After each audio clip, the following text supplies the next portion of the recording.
welcome to Watch, Review, Repeat. This is the podcast where two best friends discuss the latest in film and television and then do it all over again the following episode. My name is Colton Brown. Joining me, Andrew Meadows. It is I. It is you. It is we. It is we. Yeah. We're like a sort of hive mind right now. We may have been bitten by some sinners. It's what we're here to talk about. I think Mr. Meadows might have made his way back to a cinema recently to see a movie called Sinners. So hopefully it was a more enjoyable experience than the last theater trip you took seeing Captain America: Brave New World. But that's the stuff that we're going to get to later when we talk about Sinners, the latest film from Ryan Coogler. And my wife, Anna Mattis, was a big fan of the movie. I'll just say that up front. I don't think she's going to make any secret of it, and she's going to be joining us later to talk about Sinners. Big episode. Yeah, and we're like finally kind of getting into, you know, the actual movies that have come out in 2025, which is nice. We obviously did Mickey 17 with our last episode, but it's, you know, we've done a lot of non-2025 movie episodes so far this year. Obviously, you know, we're first catching up on all the 2024 movies. Yeah. Then reviewing them, you know, summarizing them, then looking ahead. And then we had, obviously we had the CinemaCon episode pretty recently. And prior to that, we did the Academy Awards. So we've done a lot of looking back and like looking around, but not directly at a lot of the 2025 stuff. And between Mickey 17 and especially this one, Sinners, kind of feels like, all right. I mean, I know it's the 5th month of the year. We're in May now, but it feels like, all right, we're finally hitting our stride. 2025 is here. And I don't know if it's just a reflection of us being bad at watching 2025 movies or if it finally feels like, all right, maybe we're finally getting to the good shit. You know, the summer season's kind of upon us. You know, I think it's a little bit of both. Probably it's probably the fairest way to summarize it. But I'm very excited to talk about Sinners with you. I think it's, you know, we've obviously chatted a little bit about it off air, and I suspect that we will have some things to say about it along with Anna. A lot to unpack. I'm excited to unpack. Definitely a lot to unpack. You know, much like we said with Bong Joon-ho, when Ryan Coogler makes a movie, hey, you got to pay attention. You know what I mean? And you know, he's going to bring something, you know, that's worth talking about at a bare minimum, and maybe he'll bring even more than that. But we will talk about that later. For now, you know, I had this realization. I was like, I think we might have switched the order of this at some point. What do you think? Do you think we should do some dad jokes first? Or do you want to do like a fun fact about Sinners first? What do you think is more appropriate? Let's do the dad joke. Let's kick it off at the top. All right, let's do it. A little punch of humor. Hopefully, ideally, it's funny. We hope it's funny. Well, the question is, will I get it this time? Probably not. But let's have at it. Let's see what we got. The question I pose to you, sir, is why aren't cats good storytellers? Why aren't cats good storytellers? I mean, it's definitely a fair question. They can't talk, for one. I think that's probably something to consider. Yeah. They meow. They meow. They're very meandering. Meandering. That's what I got. That's what I'm going with. That's not it. I'm sure it's not it. That's really good. That's almost as good as we had a good. You had a good one last time for the Mickey episode. I feel like I can't remember what it was, but no, I know exactly what you're talking about. But trying to get creative with my responses. I'm inspired by what you came up with for me last time. I don't think that's it. I'm pretty confident. It was something to do with Tater. Yeah, that sounds right. I should know because I would have listened to it by editing it more recently than you. I can't remember either. Well, I think Gladiator was the actual answer, but I think Spudicus. That was a better answer than the real one. I think that your answer is probably better than the real one too. I mean, the real answer is that they only have one tail. Okay, I mean that's not bad though. That's not bad, but that's not bad. Meandering is pretty good.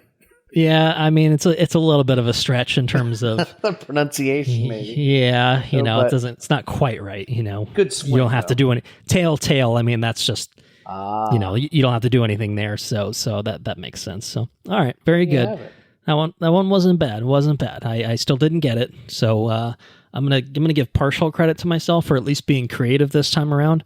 But I have yet to earn full credit. One day it'll happen.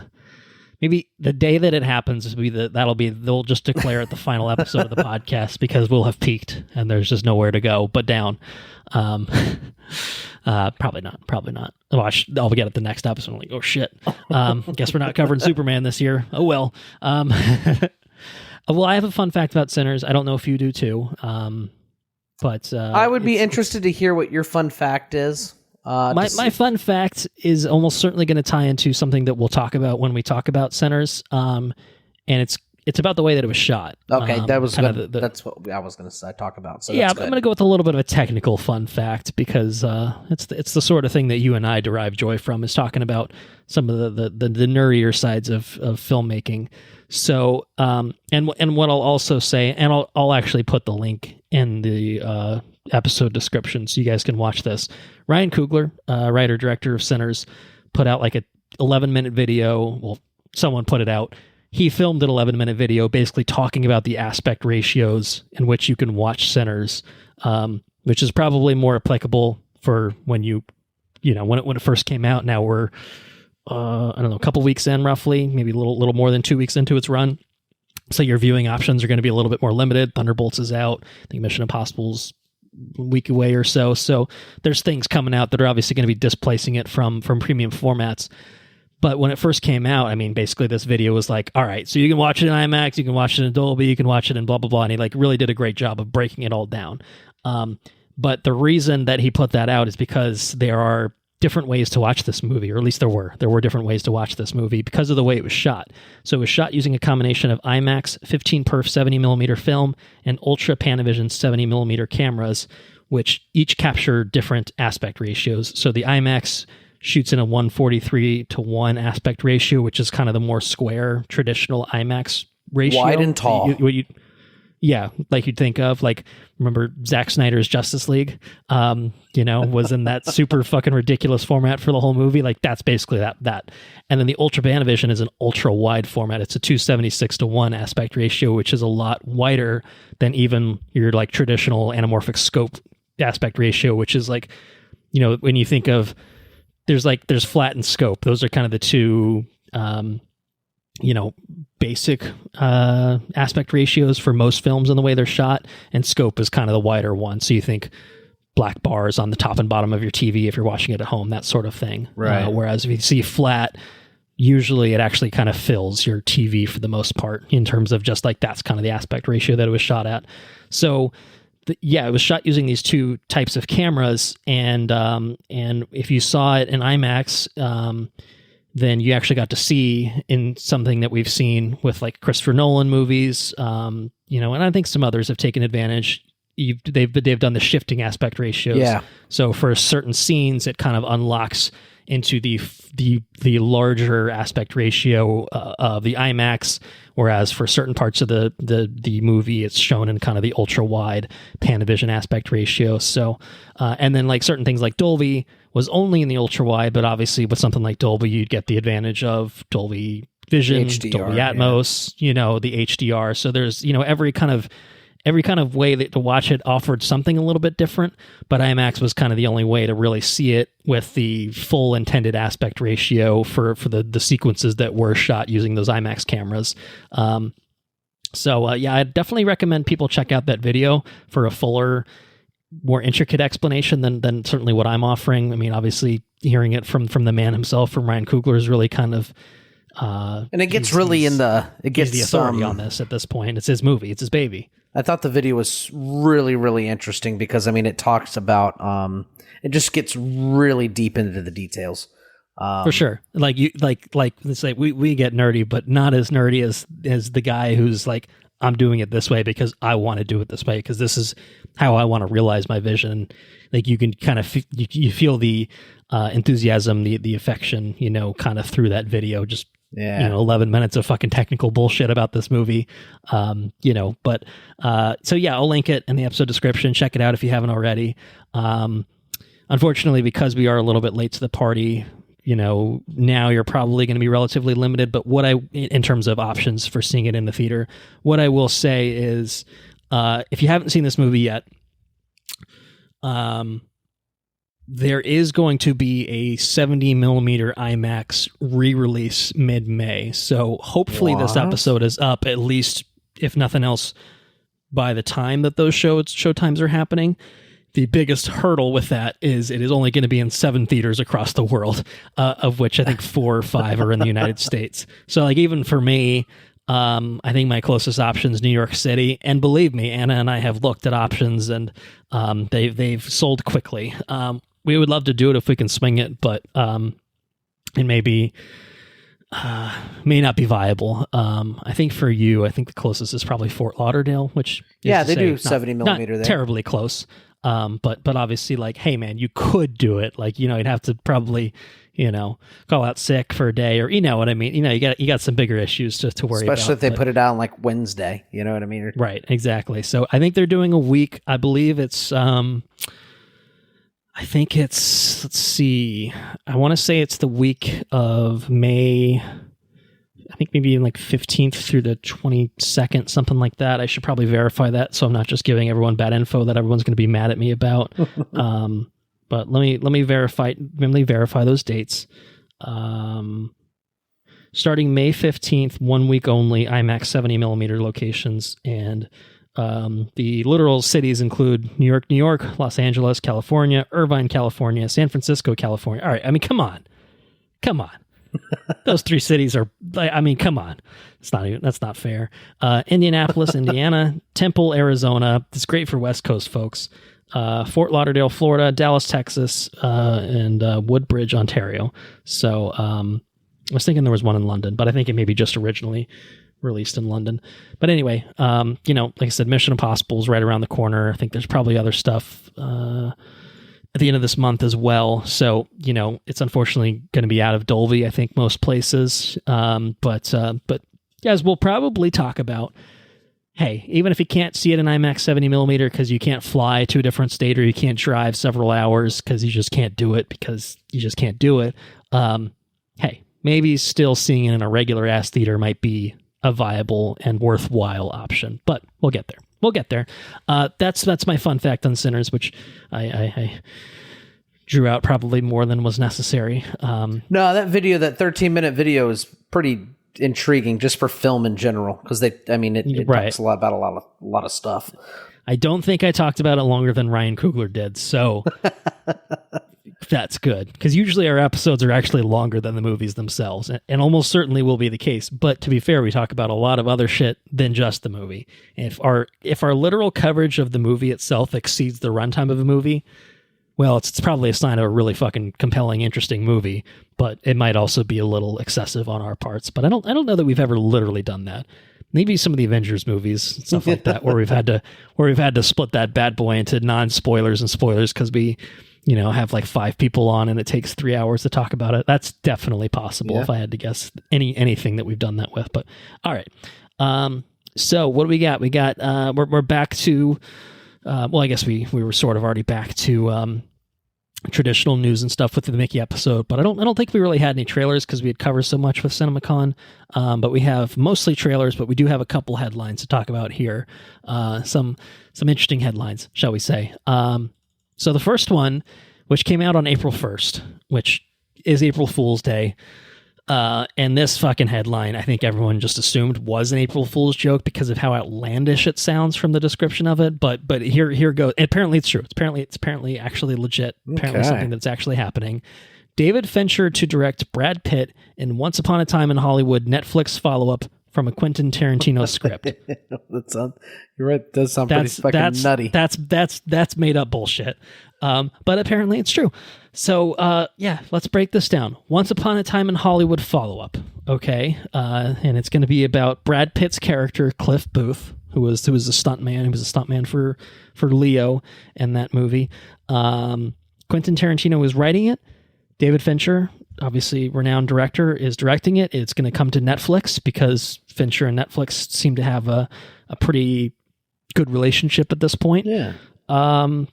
That's I still broke it down, and I'm still kind of just like, wait, what? It's apparently going to be called, or at least it is tentatively called, The Continuing Adventures of Cliff Booth. Okay. Wow. But that's apparently what it is. The stuntman Cliff Booth is apparently going to become a Hollywood studio fixer. That's one description that's come out in the wake of this news coming out. So a fixer's someone who's paid to cover up private lives to protect their public image and profitability. So it's that's kind of the idea there of this. So it does sound like it's a movie. Like I said, being written by Tarantino.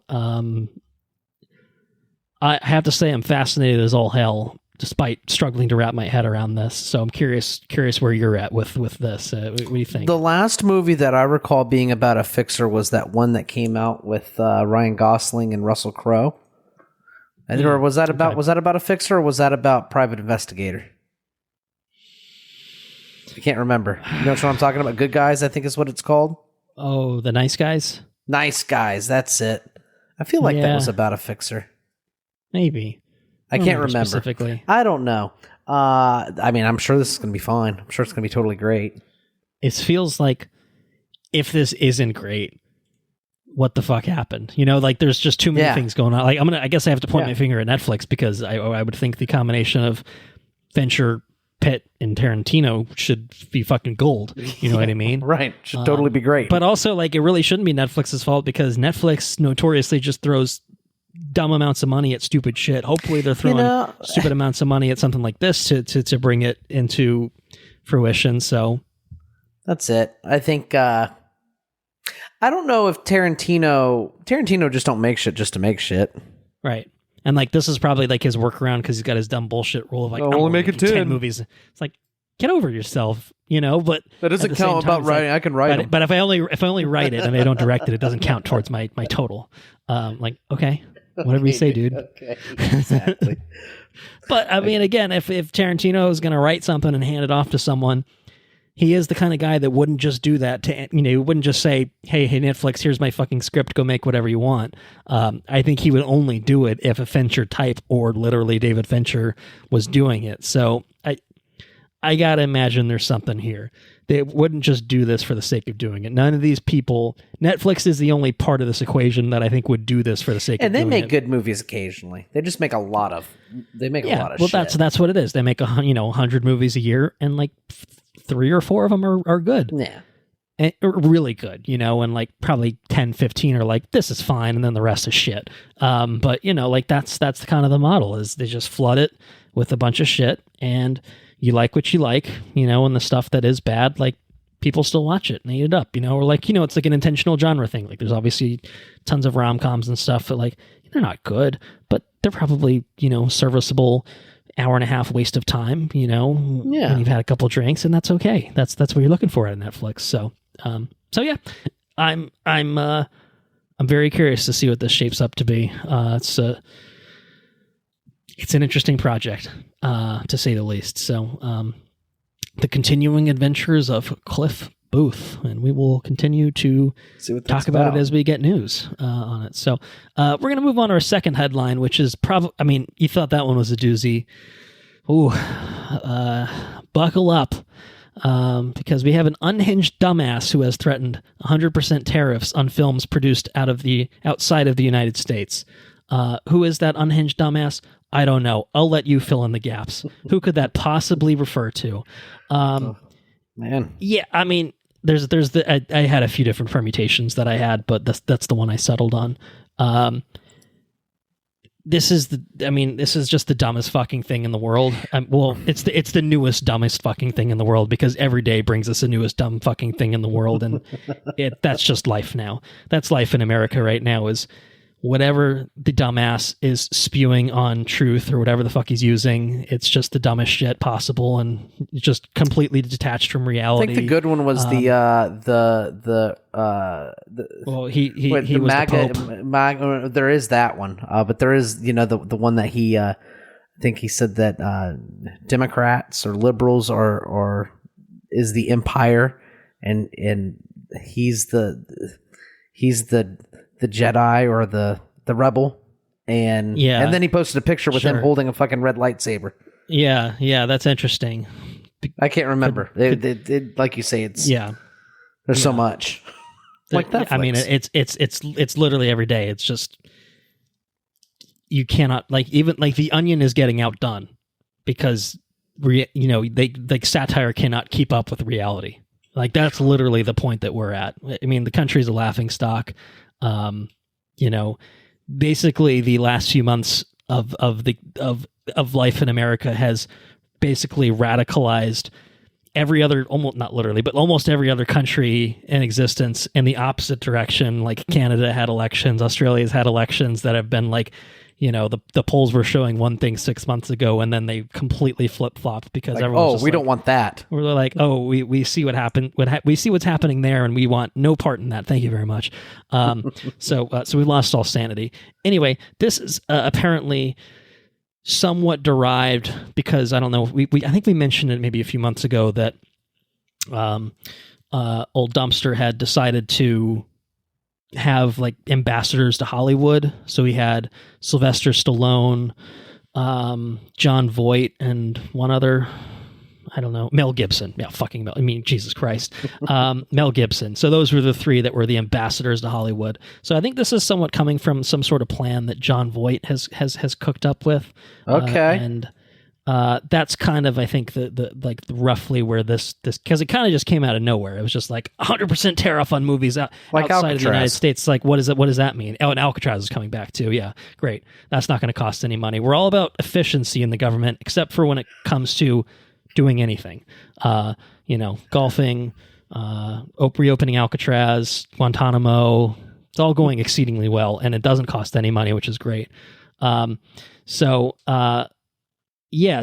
the whole thing is he wants movies to be made in America. We don't want to make movies outside the United States anymore because we don't want to reward other countries. And this is all coming because, filming in certain places of the United States it's more expensive. You get tax incentives, you get tax breaks for filming in other countries. There's millions of examples of movies in recent memory that have filmed, something like Mission Impossible. We brought it up. The whole, like, it's a globe-trotting sort of thing. It's shot all over the world because it's kind of where these fucking sequences are set. Right. How about that? And beyond that, even things like Avatar Fire and Ash is made in New Zealand. It's not because it's set in New Zealand, but it's because that's where, James Cameron has set up his production hub for these things. There's stuff like a lot of the Marvel Studios stuff has been filming in the UK because they have studios set up over there. Numerous examples of. Or how about you're a filmmaker on location in Israel? Yeah, and you make an independent film in Israel. Yeah, how about that? So, how about that? So we could be here. We could have an entire episode devoted to just trying to figure out what the fuck does this even mean? Because I think it is a valid question in the first place of how does this work? Like, what are we tariffing? What is surely it's got to just be distribution. Is it distribution? Right? Is it production? Is it who is this actually, who's this affecting? What's the bottom line here? How does this actually work in practice? And I think the answer right now is no one fucking knows because there isn't an answer. He said this thing, and then the next day the White House is like, actually, we haven't decided anything yet. So it's like, okay, so who's actually running the show? Who's in charge? He's just talking, but maybe he's not just talking because oftentimes he's not just talking. Who knows? Right. The answer is who fucking knows. Because we don't really know. We're at the point now where the major studio heads are meeting to figure out what the hell does this mean. How does this actually work? Is this anything? Is this going to be anything? And like what does this mean?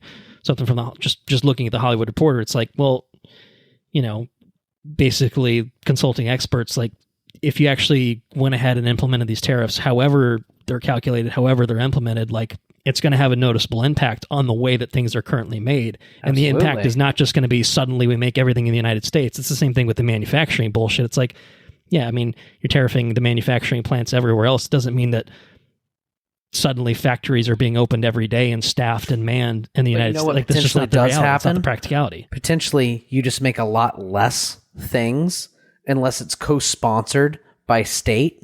And then you kind of make a shift to totalitarianism with like media. Maybe that's kind of what you move into, and straight up fucking. Now one could say that things are. There's a lot of media that's liberal, and that's right. Is this just about punishing the liberals in Hollywood? Is that what this is all about? I don't know. Could try to. I'm sure that's probably not nothing. I mean, there's probably some aspect to that.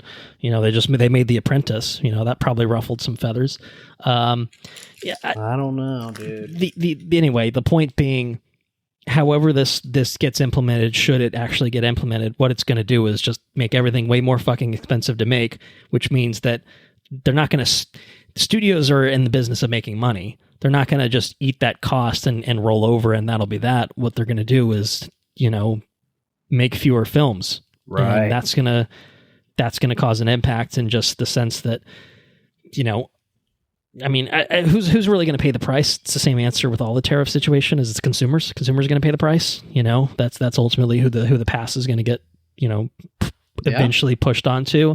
And I think that probably the most notable reality is something we just talked about, CinemaCon for 3+ hours, and it's like, this kills movie theaters potentially. You know what I mean? Sure. Like, they're already struggling. They're already in a pretty bad way. They occasionally get a Minecraft movie. They occasionally get maybe a Sinners to help with things, but if you don't have consistent product coming out, or if that's just getting too expensive, or if that cost is getting pushed into the movie theaters, like if that's going to have to affect ticket sales, and maybe that's going to have to affect how the theaters run their business, like, I don't know. You've got a number of issues. So who knows what the reality will be at some point. It's all very much in flux right now. Nothing set in stone. Obviously, the tariffs for non-movie sides is changing every day, depending on, how he wakes up or, has a nightmare in the middle of the night and decides that, he's got to be real tough, or maybe not so tough because, the stock market's looking bad. I don't know. It's pretty crazy. Just fucking nonsense. It's a wild ride. It's just more nonsense every day. Every day brings more fucking nonsense. It's only been 4 months? Yeah, it's been 4 months, but it's felt like 40 years. I've said probably all I need to say. I guess we'll keep an eye on things and see if anything comes of this, and and if they make less movies, though, it'll be better for our pacing. It'll be easy to stay on top of it. I guess that's one thing. Netflix is going to be in real trouble, though. They can't make 100 movies. That's true. Yeah.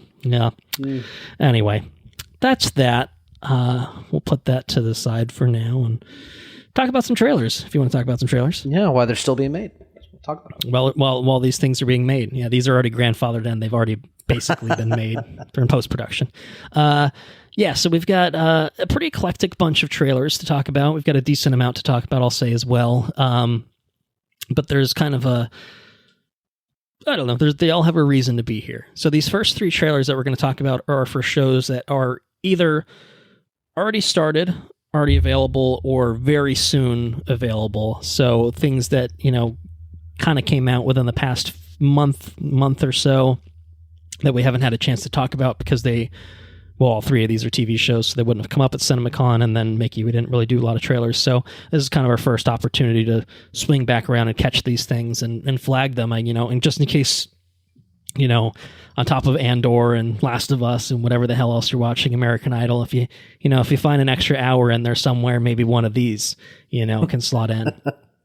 But first up, we've got the official trailer for Season 2 of Poker Face, coming to Peacock May 8th, which is to say, by the time you're listening to this, it's on Peacock. So I don't know if they're doing a full all-at-once drop with this. Looks like, just checking, looks like the first 3, and then it'll be weekly from that point for roughly 8 to 10 episodes, it would appear. Anyway, this is the 2nd season. This is the Ryan Johnson created Columbo-style murder mystery series starring Natasha Lyonne. I watched part of the first season. I enjoyed it a lot. It's kind of a formulaic thing, so we dropped off and didn't quite finish it. Holy shit, 12 episodes for this newest season, so it's going to be going for a while. But yeah, I really enjoyed what I watched, just didn't finish it because it kind of started to feel a little samey. But if you're into this sort of thing, I think it can scratch a really particular itch. I don't think you watched any of season 1. Am I correct in saying that? No, I've never seen it before. I know that you were a fan, though. Yeah, I really liked what I saw from it. And I think this appears to be more of the same. I don't know if you ended up watching the trailer or not. It's not really, I didn't really see anything that was obviously majorly spoilery for season 1. It is kind of a, eat a murder mystery a week sort of thing. Yeah, I watched it. I didn't figure there'd be a whole lot of spoilers or anything like that. Yeah, so it's, the biggest selling point is like you're either going to like this type of show or you're not. And then, hey, look at all these fucking famous people that we've got, as guest stars. Yeah. That's kind of the kind of shtick. Obviously, there's a ton of names that we saw. Katie Holmes, John Cho, I don't know, Aquafina. There's tons of people.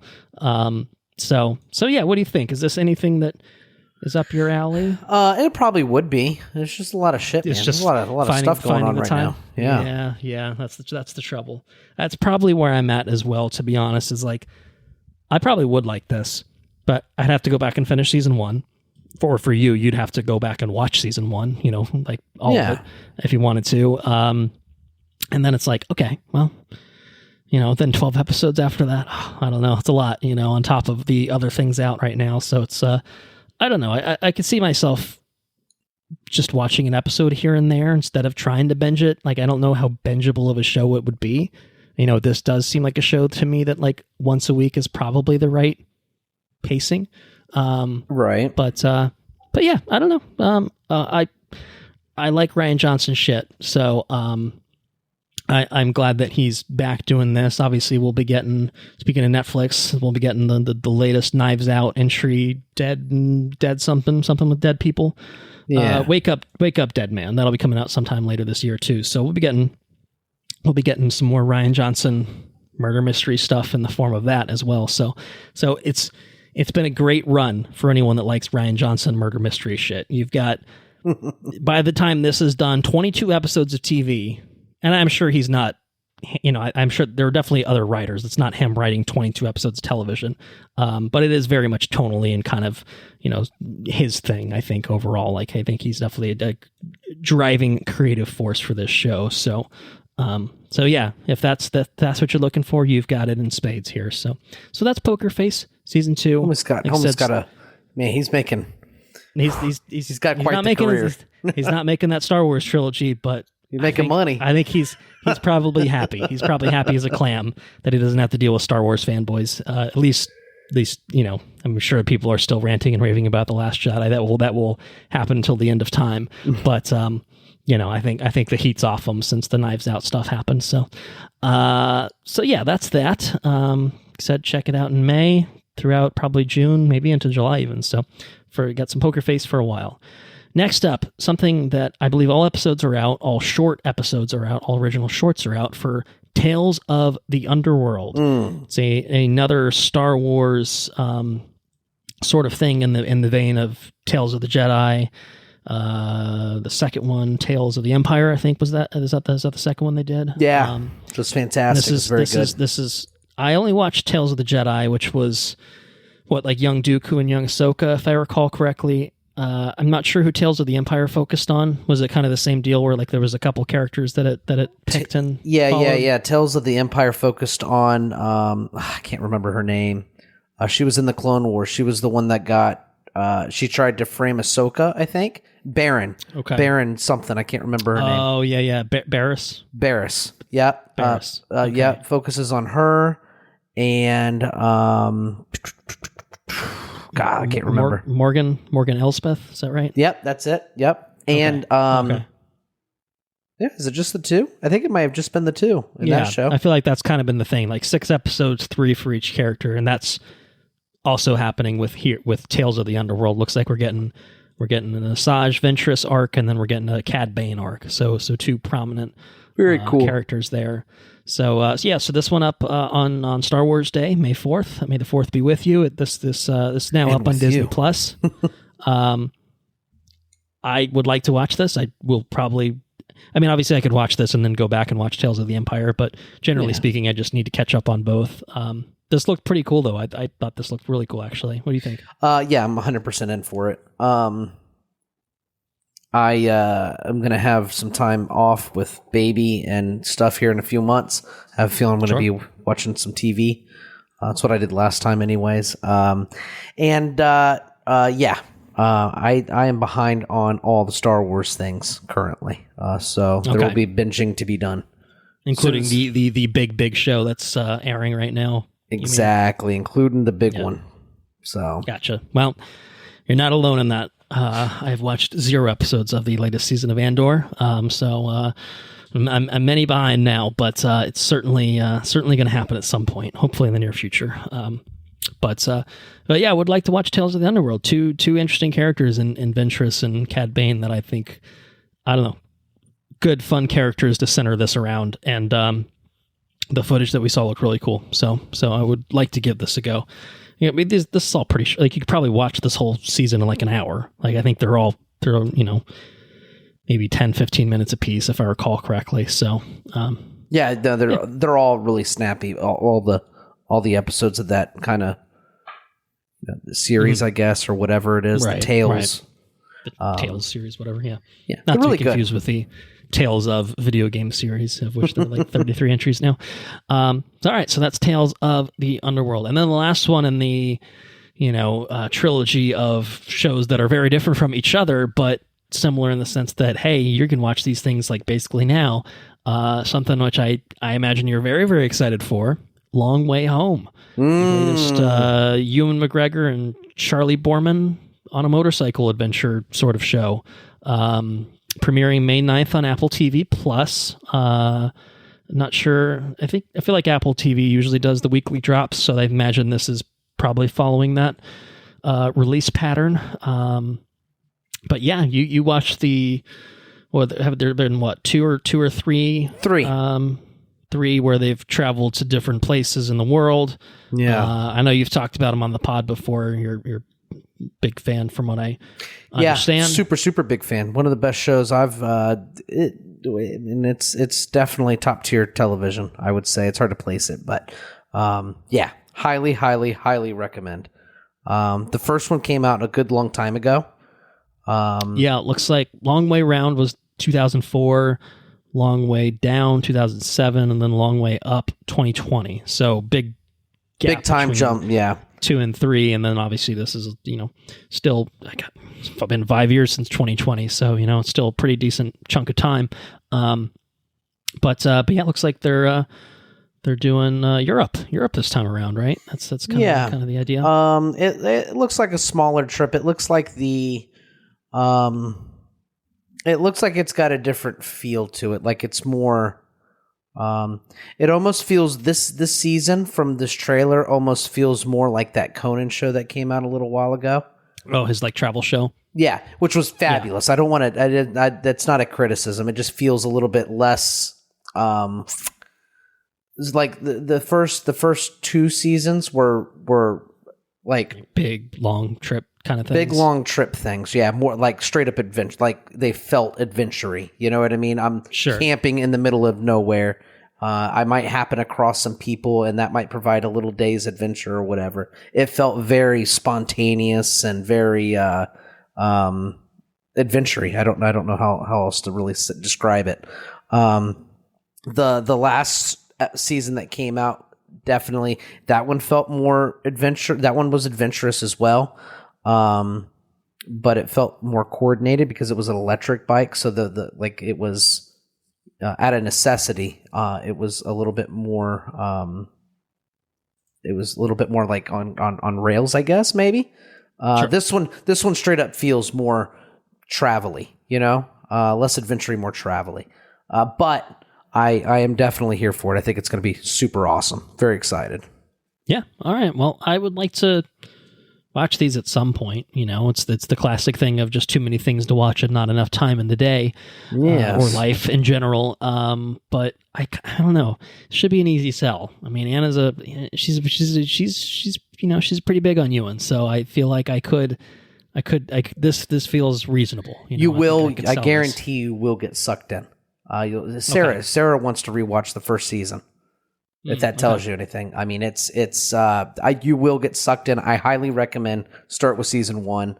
I wouldn't go straight to this one. I would start from the beginning. Very easy watch though, and I can't recommend enough. It's very good. And that's this is the kind of show that like I don't know, like I want to watch Andor obviously, but like Andor's not going to be an easy watch. It's going to be watching Nazis, and I'm like, yeah, but I kind of get this every day anyway. So, like I know it's not going to be a fun watch.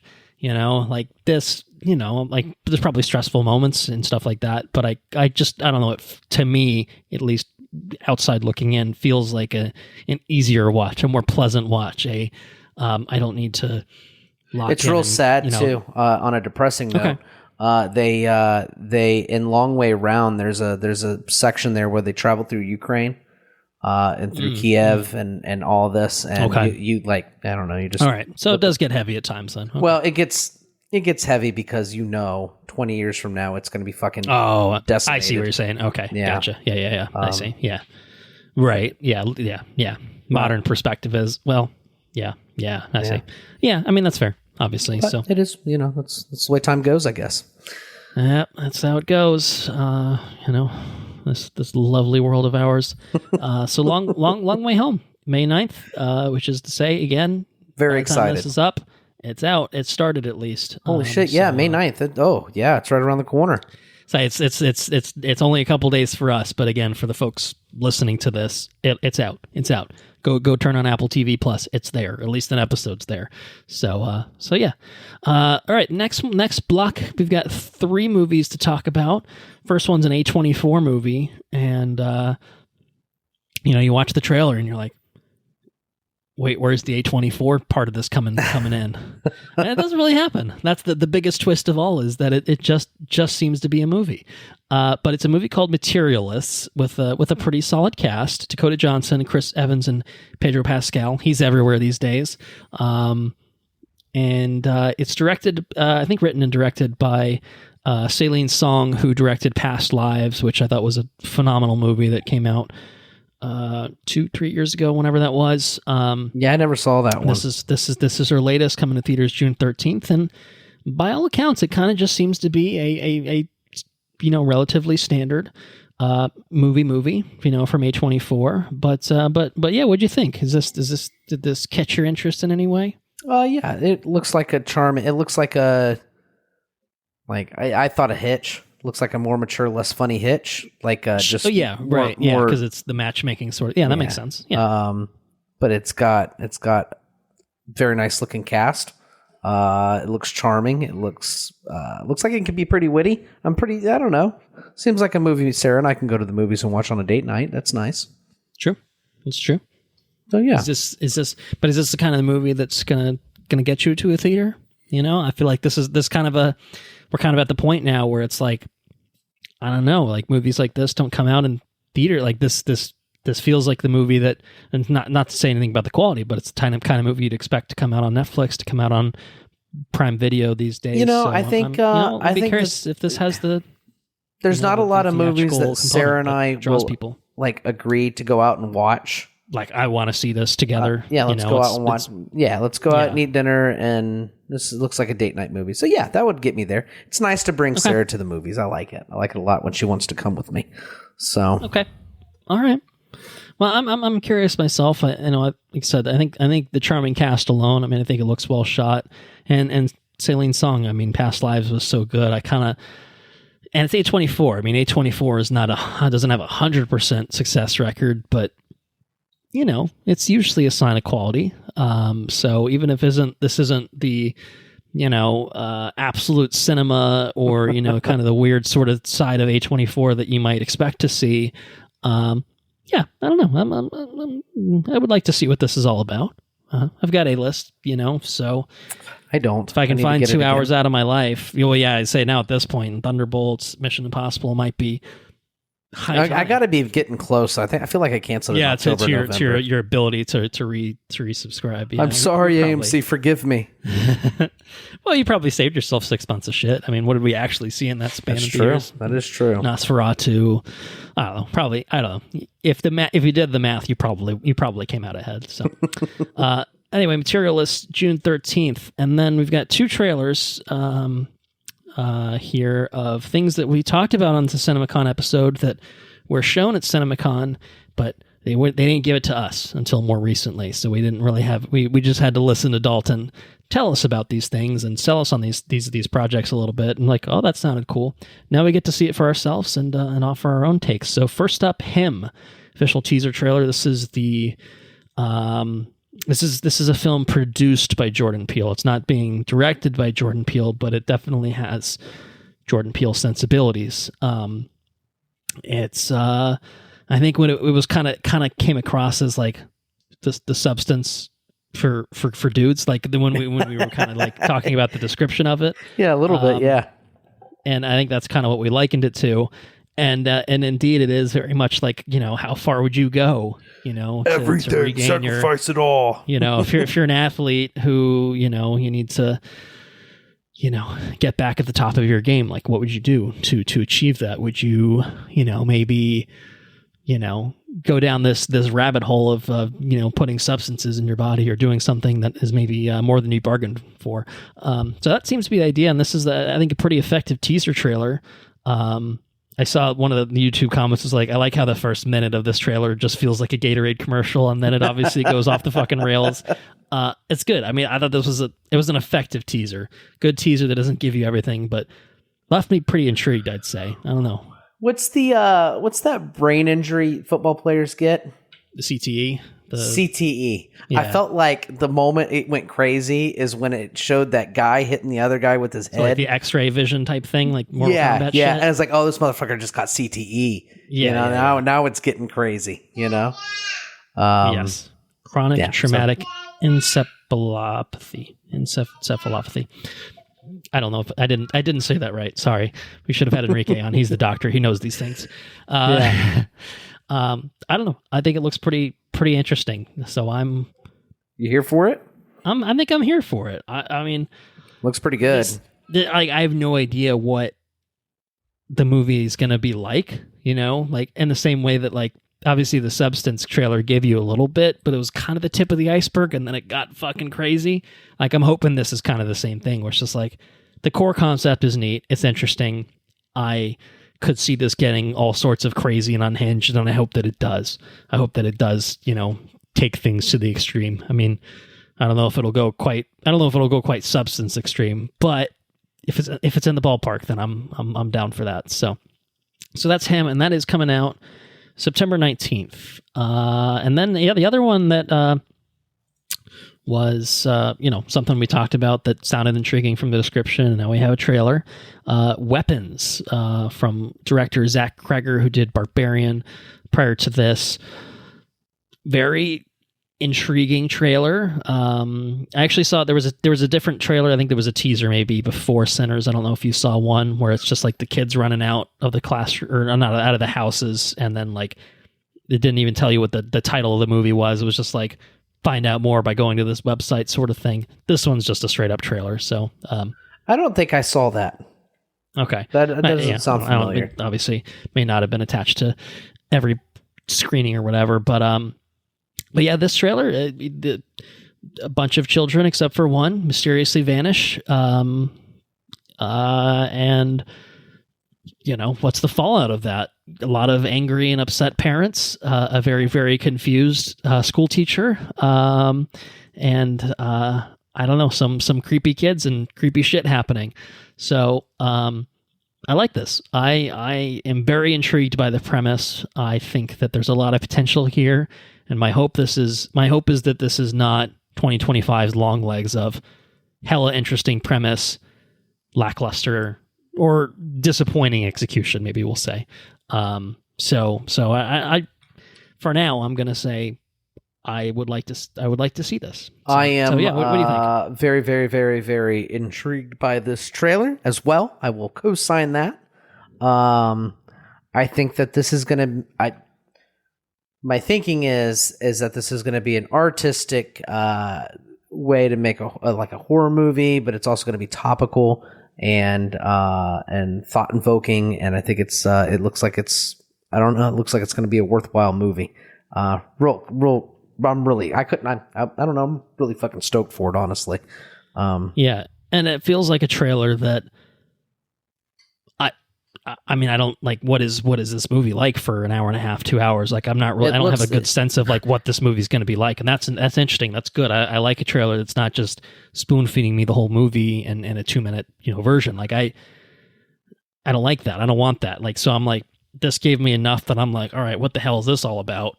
Looks deeply and I unsettling. have to imagine that, the movie will obviously answer questions, I would assume, but just to see it play out, I think will be really, really interesting. So, August 8th for this one. I don't know. I am hopeful for it. I don't know. Looks fucking weird. It's not too far away either, And it's not too far away, obviously kind of, more towards the end of the summer season, but, getting us gradually closer to Halloween. And this one doesn't strike me. We had a conversation on the CinemaCon episode about like, what are all these damn horror movies coming out? Not at Halloween. Yeah. And like, I think there's a certain thing, and we're going to get to it when we talk about the Center's box office of being like, well, was April the right time to release? The short answer is yes. The long answer will come later.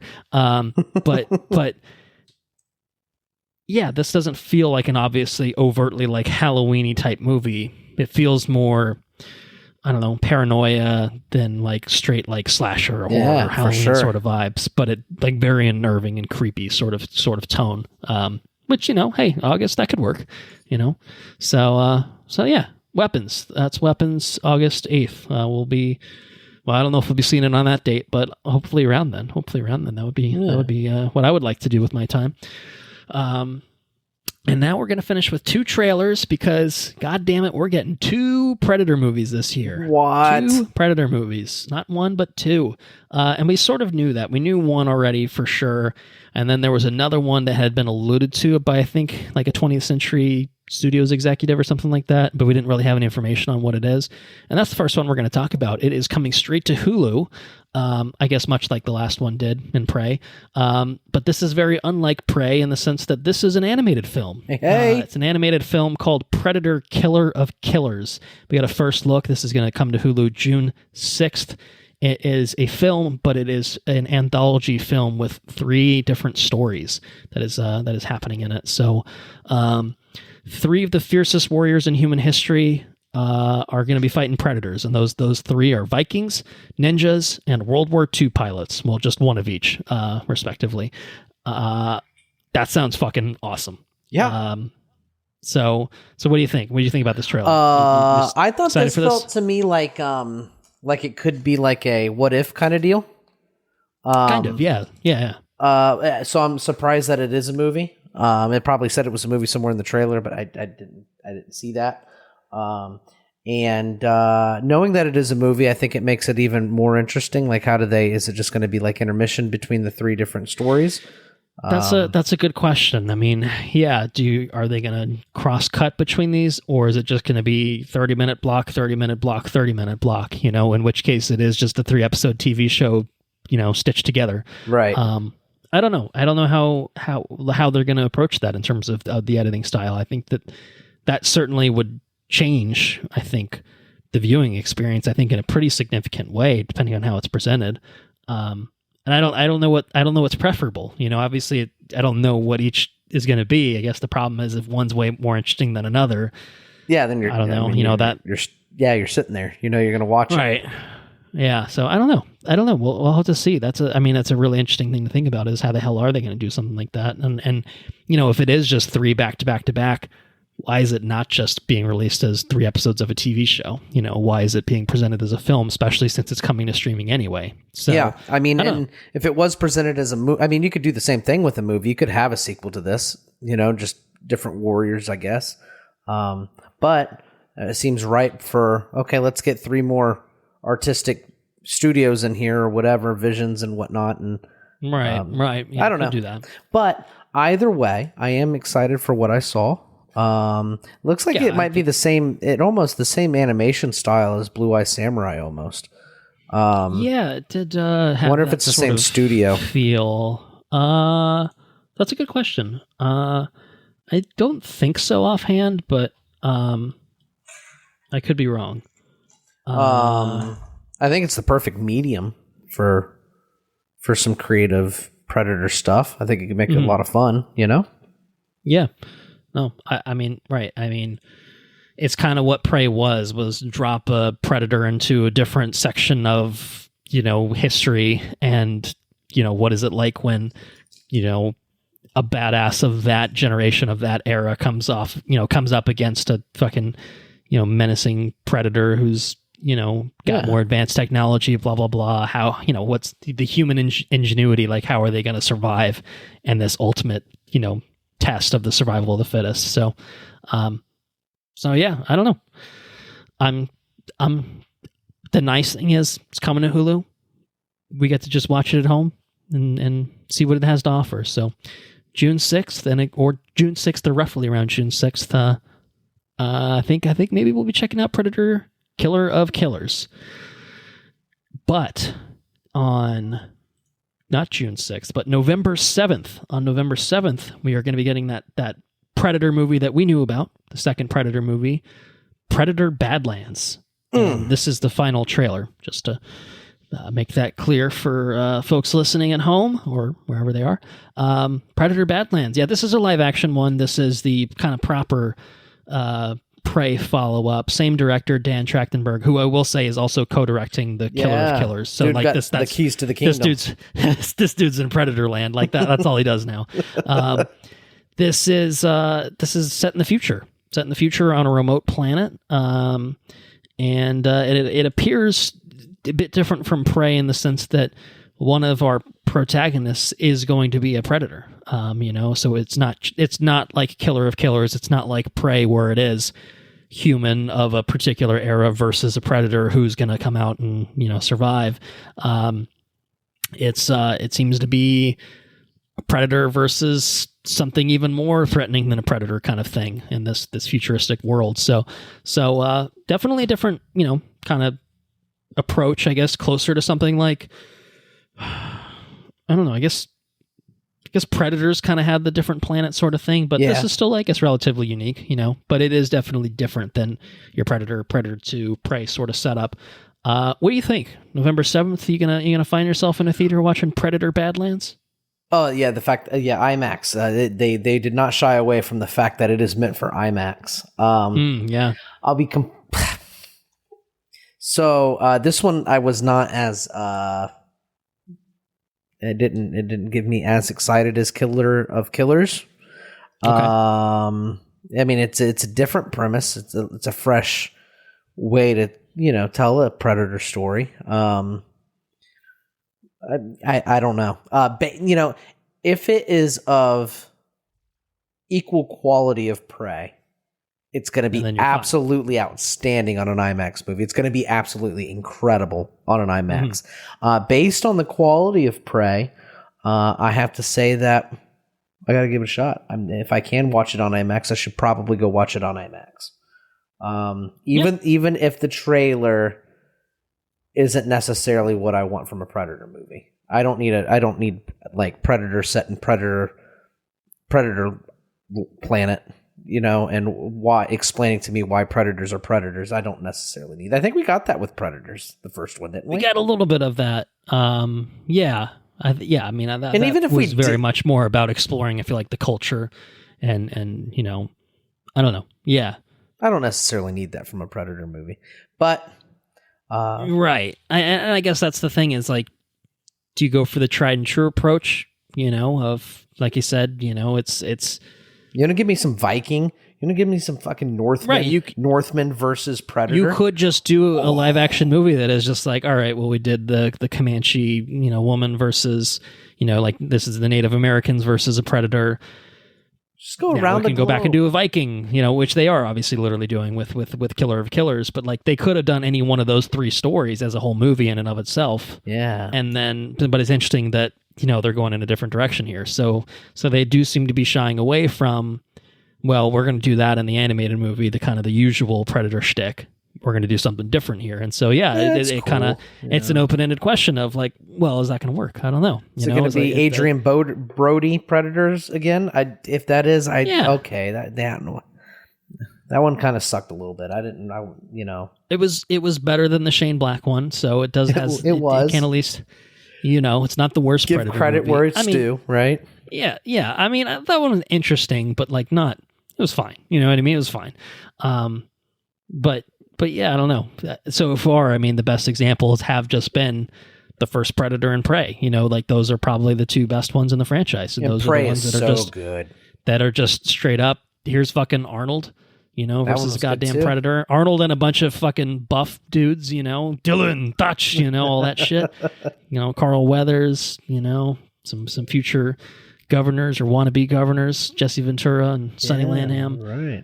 Like just a bunch of badasses, and then Prey, you got, one badass woman, and her, tribe of, Comanche peoples. So, I don't know. That was an awesome movie. I kind of want to watch that again now that we talk about it. It's almost like every time you bring up Dune. Yeah. God damn it. I need to fucking watch Dune. Should watch that. It's so good, man. It's so good. Same thing with Prey. The Batman. The Batman's always one. I'm just like, the Batman. Watch that again. Watch it again. Live in that world for a bit. I mean, it's a horrible place. Don't want to live in Gotham. Absolutely horrible. It's a little bit better because of Batman, though, Well, yeah, Batman's there to save you, hopefully. Yeah, I'm intrigued by this. I do think there's a chance. I mean, I think there's a good chance it's not as good as Prey. But I am hopeful that with Dan Trachtenberg back at the reins, that he's taking it in this direction because it's an interesting direction to go in. Part of me thinks that there was here is the buffet of Predators things that we can make. Uh-huh. We can make a Air Force pilot one. We can make or World War II pilot or whatever. We can make a, ninja or samurai, or we can make a... Right. Or we can do this, He presents the options, and maybe the studio made the decision to make this one the live action, the other one's not, you know what I mean? Because honestly, it feels kind of like the Off-World one should probably be the one that's animated. Yeah. Right. This feels like a TV show, like an animated TV show that's like, let's do future science fiction planet because that's going to blow the budget. You know what I mean? But if we do it in animation, like it's going to cost a small fraction of what it would be and you to do can it in make live things action. So crazy on animated. And then you can have different types of predators. Then you can have different, alien species that it's fighting against. Like, so yeah, it is interesting that like, no. That's where they're putting the big bucks. Is making this thing. So I don't know. Maybe something special. We'll see. We'll see. I'm not 100% sold, but I'm very, very intrigued, and I think that there's definitely potential. So I would very much like for it to be good. That's the ideal, right? That'd make me happy. That would make me happy as well. Well, that does it for the trailers. And that does it for our news, really, in general, for this episode, which will, of course, bring us talking about a movie by the name of Sinners. Ooh.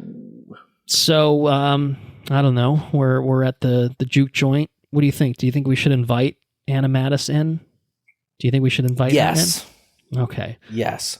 She might say, what if she says no? Well, she would say yes. But if she's at your doorway... Mm-hmm. Just waiting, trying to get you to invite her, then maybe you should not invite her. Okay, you know what I mean? All right. So should we like try to should we figure out whether we can trust her to come on? Is that maybe what we're thinking? Yeah. Maybe, fuck it. Come on in. So yeah, let's talk Sinners, and here with us now. What do you know? It's Anna Mattis. Hello. Hi there. Hello. What's up? Were you invited in, or did you were able to walk in through the doorway freely, correct?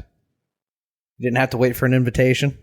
I mean, I did invite her in technically, so Christ. It's ambiguous right now. I'll find out. Somebody better get some garlic. Yeah, well, we'll save the big reveal for spoilers, maybe on what on whether you're. Maybe, I see. I thought you were saying that it's a vampire movie, and I was like, no, okay, no. Yeah. Well, all right.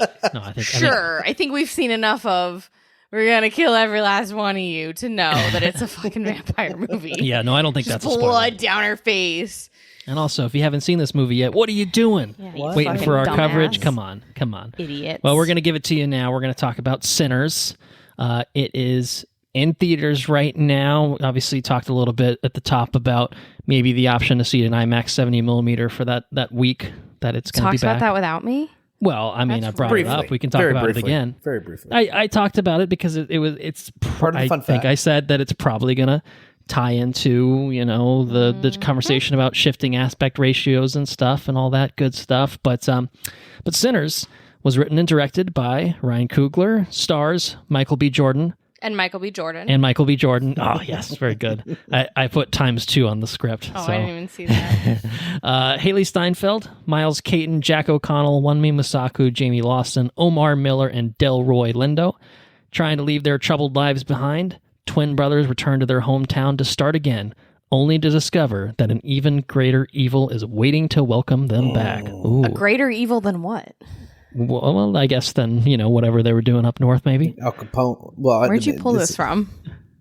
I think it's literally from the website. Interesting. The Okay. atrocities Yeah, well, of they're war. keeping it vague. I feel like the first teaser that came out was pretty vague about, like, is there actually supernatural shit going on? And then the later trailers were very much like, Oh, yes, yeah, no. there is. Yeah, The answer is yes. But, like, even like when they first announced the movie, it was like announced as like Ryan Coogler's doing a vampire movie. Still feels like there's like a missing context there, like an evil greater than Jim Crow. Yeah. Well, and speaking of vampires, if anyone hears any chomping noises in the background, that would be our dog eating his breakfast at 10 o'clock at night. So just throwing that out there. I don't know if the mic is, I don't know if either mic, I should say, is actually picking that up. But we're gonna have to do a box office breakdown for Sinners because there's a lot to talk about. Sorry, what was that setting up for me? Sorry. That was for him. Thank you. Oh, sorry. I was like, Both of you guys, looking at like, me for I thought something? you both looked back at If I was if I was feeling a little tipsier, then I'd probably do like a little sing-songy version of the box office breakdown. But I'm not there yet. It may not be there very for this creative. episode. You We'll could do see. that. Yeah, no, it would probably just be pretty cringy when I listen back to it and editing and stuff. So box office breakdown. Let's talk about Sinners. I should preface this by saying on our CinemaCon episode, I don't know, I think I questioned a little bit, like, this is a movie, why is it coming out in April? Like, is this really going to do anything? And to be fair, I'm not the only one that expressed that sentiment. The early projections were not amazing. I mean, I think it was projected to hit $30-ish million to 40 maybe on the top end in its opening weekend, and it did exceed that. Came in at $48 million in its opening weekend, which was not only over projections, but was a little bit of an upset in the sense that it dethroned a Minecraft movie as the number one movie of the weekend.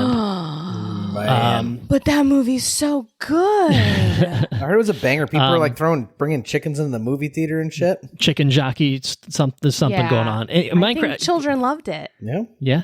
yeah. The children are loving it, and they're going back. Children, notoriously great taste. Yeah, very good taste. Little babies. They've been seeing it a lot. I mean, it's been doing quite well. Even though Sinners did dethrone it, Minecraft has still been playing quite well. But Sinners is kind of the real box office story. And to be fair, they're also both WB, so it's kind of a win-win for them as a studio. Because not only did its opening weekend was great, and it had really, really great holds in its first week, like through the first 7 days. But the second weekend numbers are kind of where my jaw dropped, talking about the Sinners box office, because it debuted at 48 million in its opening weekend, and it dropped down to, get this, $45.7 million in its second weekend, which is absolutely insane. A drop of 4.9%. I mean, just for reference, when we think about, I don't know, think about an obvious blockbuster movie, a Marvel movie. Right. You think about anything, you think like a 40% drop is like really good. Yeah. A 50% drop is like, all right. And then when you get 60%, you're like, all right, that's fallen off the cliff. So 5% is Less than. Yeah. less than 5%. 2.5%. is what was 4.9. I thought you said 48 to 45 point something. Yeah. Okay, so it's like 3 point something. Sorry. I'm trusting the math on whoever Very did the math small here percentage. at 4.9. Very, very small percentage.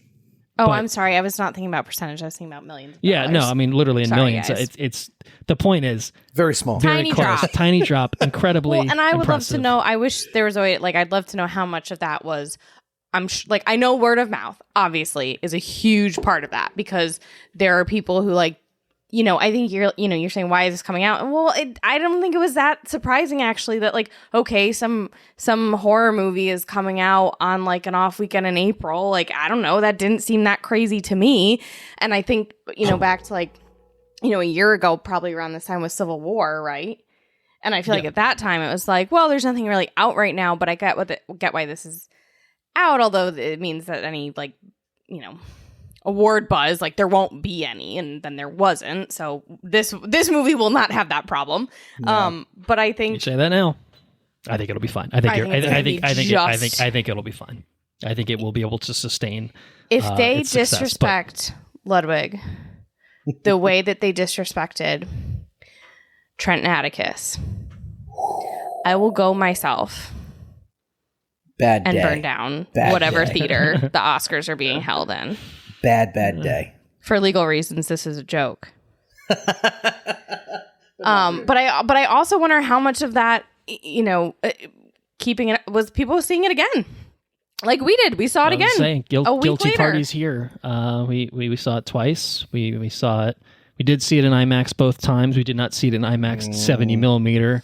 That was not one time. They didn't do it not here. one time. Yeah, the closest option for us was New York City, which is obviously not and we tried terribly far, but it's not. Alas, the one day that there are seats, I have court. So man, yeah. So I mean, we're waiting on. There's like a Sunday where they haven't opened ticket sales yet, so it's like a maybe. But still, we're planning. Yeah, I got to plan a day trip around. Center 70 millimeter IMAX, and it might be the kind of film where we just might do something like that, but no concrete plans just yet.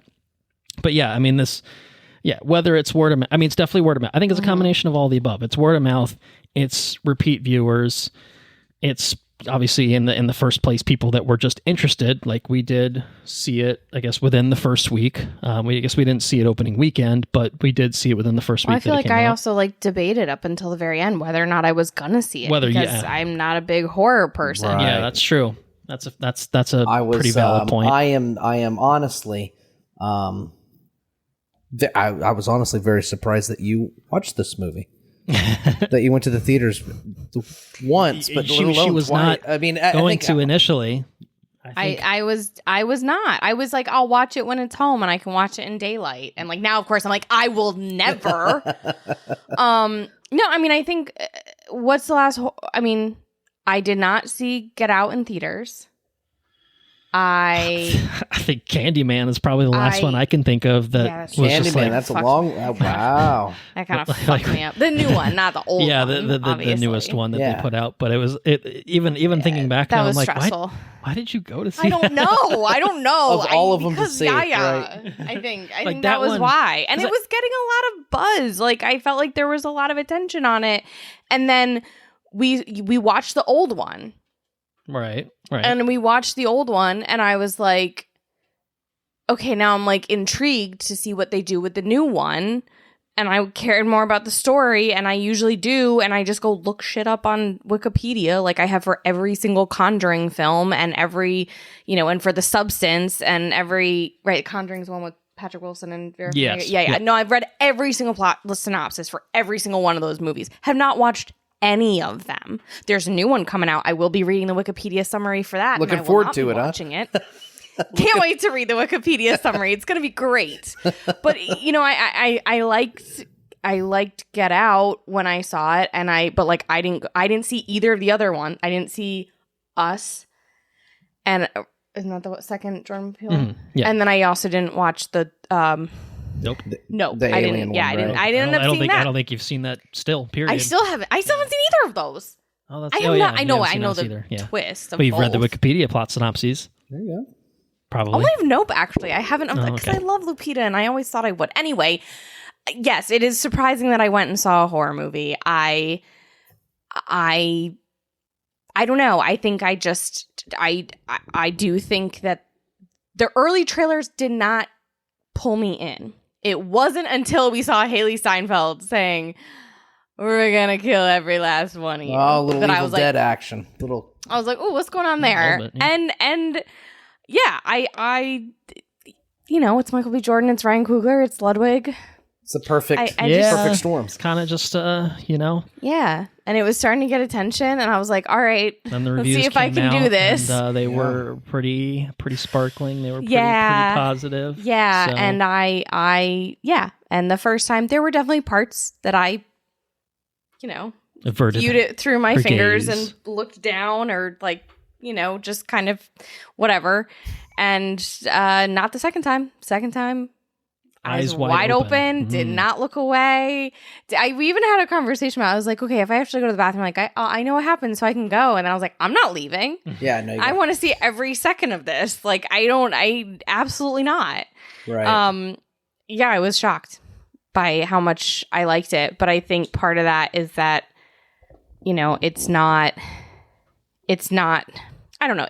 To me, it's not a super traditional horror film in that it's, you know, I mean, I don't know. I guess I tend to think of horror films like, yeah, they have that opening act, but they have the opening act that's like the setup, and then they have the second act, which is like shit starts going down, and the third act is like people start fighting back.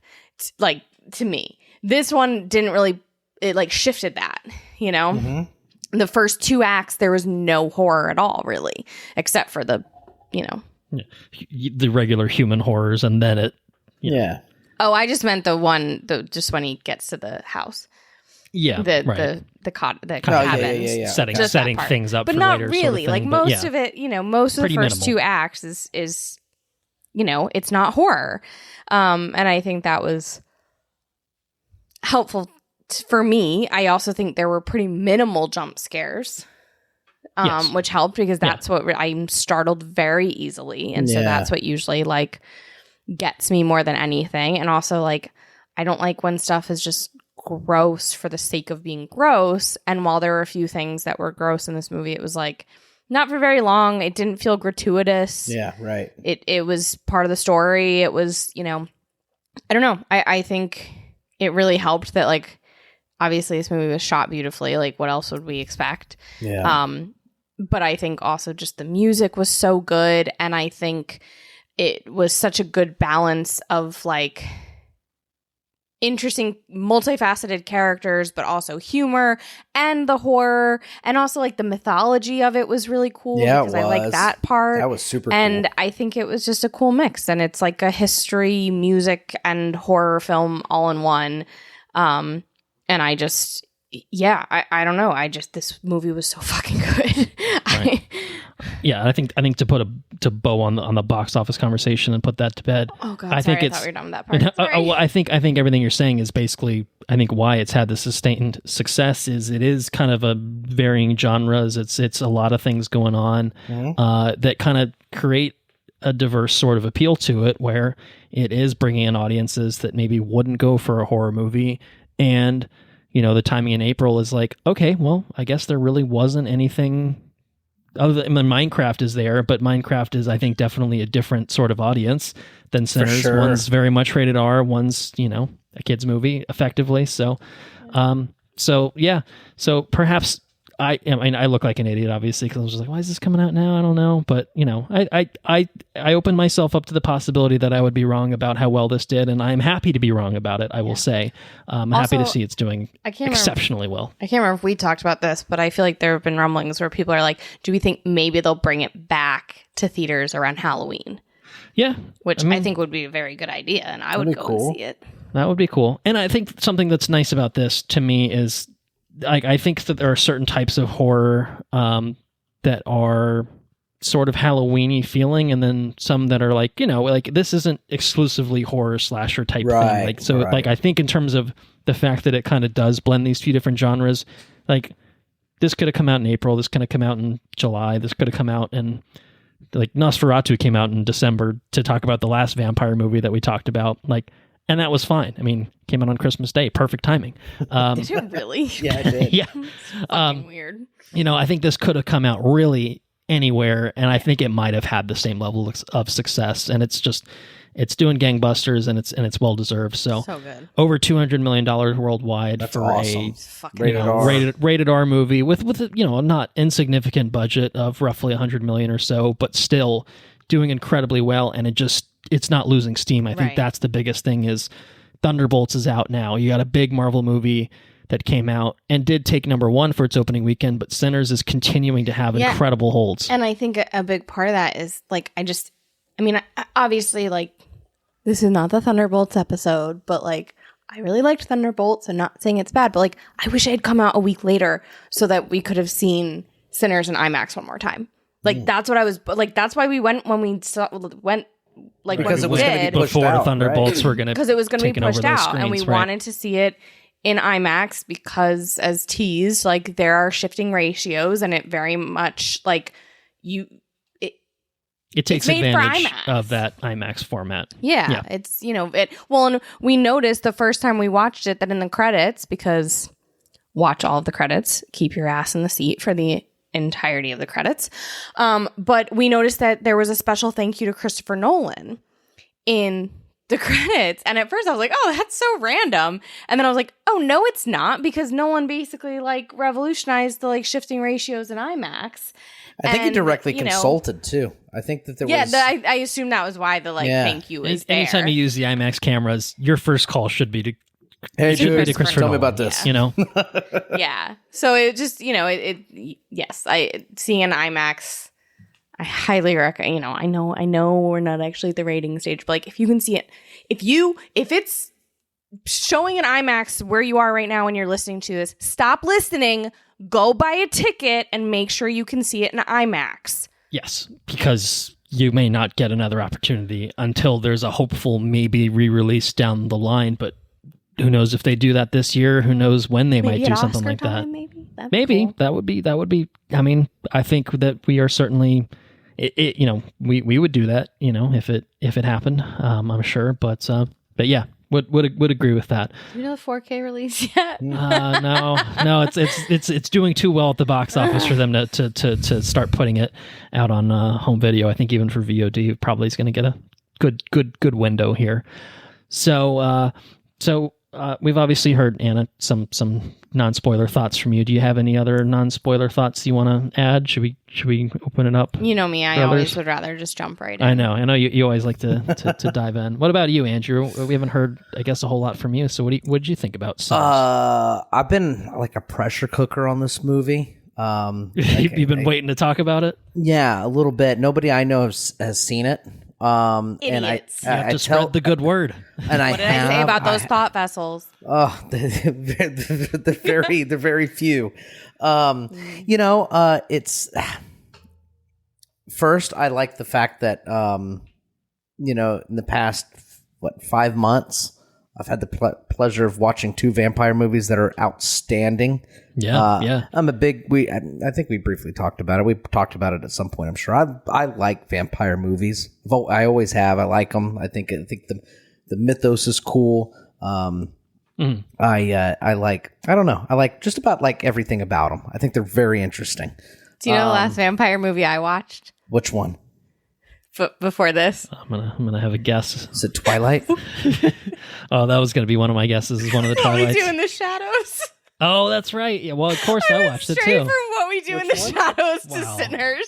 You say straight from. I mean, First probably vampire movies. Yes, I was gonna say probably a couple months literally in between, but I don't think it was that. Was it? I didn't hear Nah, it. They that was cut a while out. ago. What movie is it? Oh, What We Do in the Shadows, Oh, which is a very different vampire movie. That's a very different in some vampire movie. ways. Peter. That's still pretty cool. I think the last good vampire movie I watched was that one that came out on Netflix, the black and white one. Ooh. Well, besides Nosferatu, you mean? Well, yeah, besides Nosferatu. So it was the year Yeah. before. That's the one where it's the dictator that's a vampire or something, right? Yeah, it took over like some sort of small like country. Yeah, I and forget what that's called. Yeah, I think he was a Nazi. Yeah, probably. Probably. Yeah. Anyways, vampire. and he fled. I think it was like some small place in Argentina he fled to. I think. Anyways, that was a really cool movie, and that was shot really nice too. I think that won cinematography that year for me. Anyways, I think what makes this movie so special is, like you said, it's multifaceted. The characters are deep. There's a depth to the characters. The whole. And I think this is like a specialty of Coogler, like the worlds that he puts on film just are so lived in. You know what I mean? They're just rich. Yeah. Mm-hmm. Very.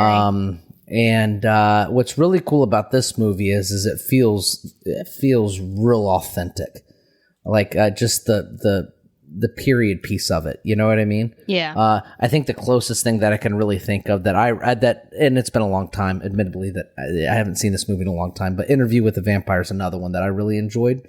When you said you liked vampire movies, I was going to ask if you watch any of the shows and if you would watch that show. I haven't watched that show. I've watched the old movie. I know there are several seasons into it, I think. But that's the closest thing that I can think of. Well, I mean, Nosferatu is a really awesome period. Obviously that one was awesome, but set in the South. You know what I mean?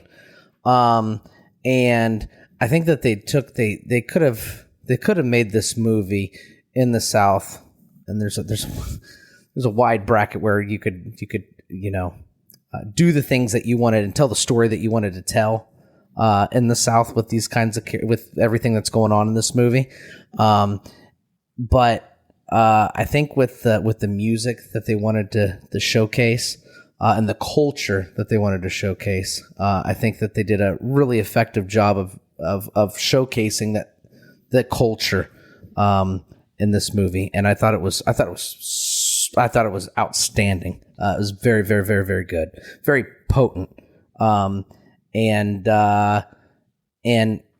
it does a really good job of, like, it's a vampire movie, like, on the surface, but like you said, you got the horrors of like historical things, and just there's a lot going on beneath the surface of this movie, and I think that the vampirism is just like the and almost just like the mythos in general. The vampirism is just the trappings of the story. You know what I mean? Just the flourishes of it, just to make it a fictional thing. And I think it's just a really, really, really well told story, and it's shot beautifully. The way they take advantage, the way that everyone takes advantage of the technology available to them, is incredible. There's a stupid good one shot that at the same time, whenever the one shot starts to like unfold, it starts to, if you can catch it in IMAX, it is probably one of the best things I've seen in an IMAX theater. And it was, the whole movie just blew my socks off. It was so good.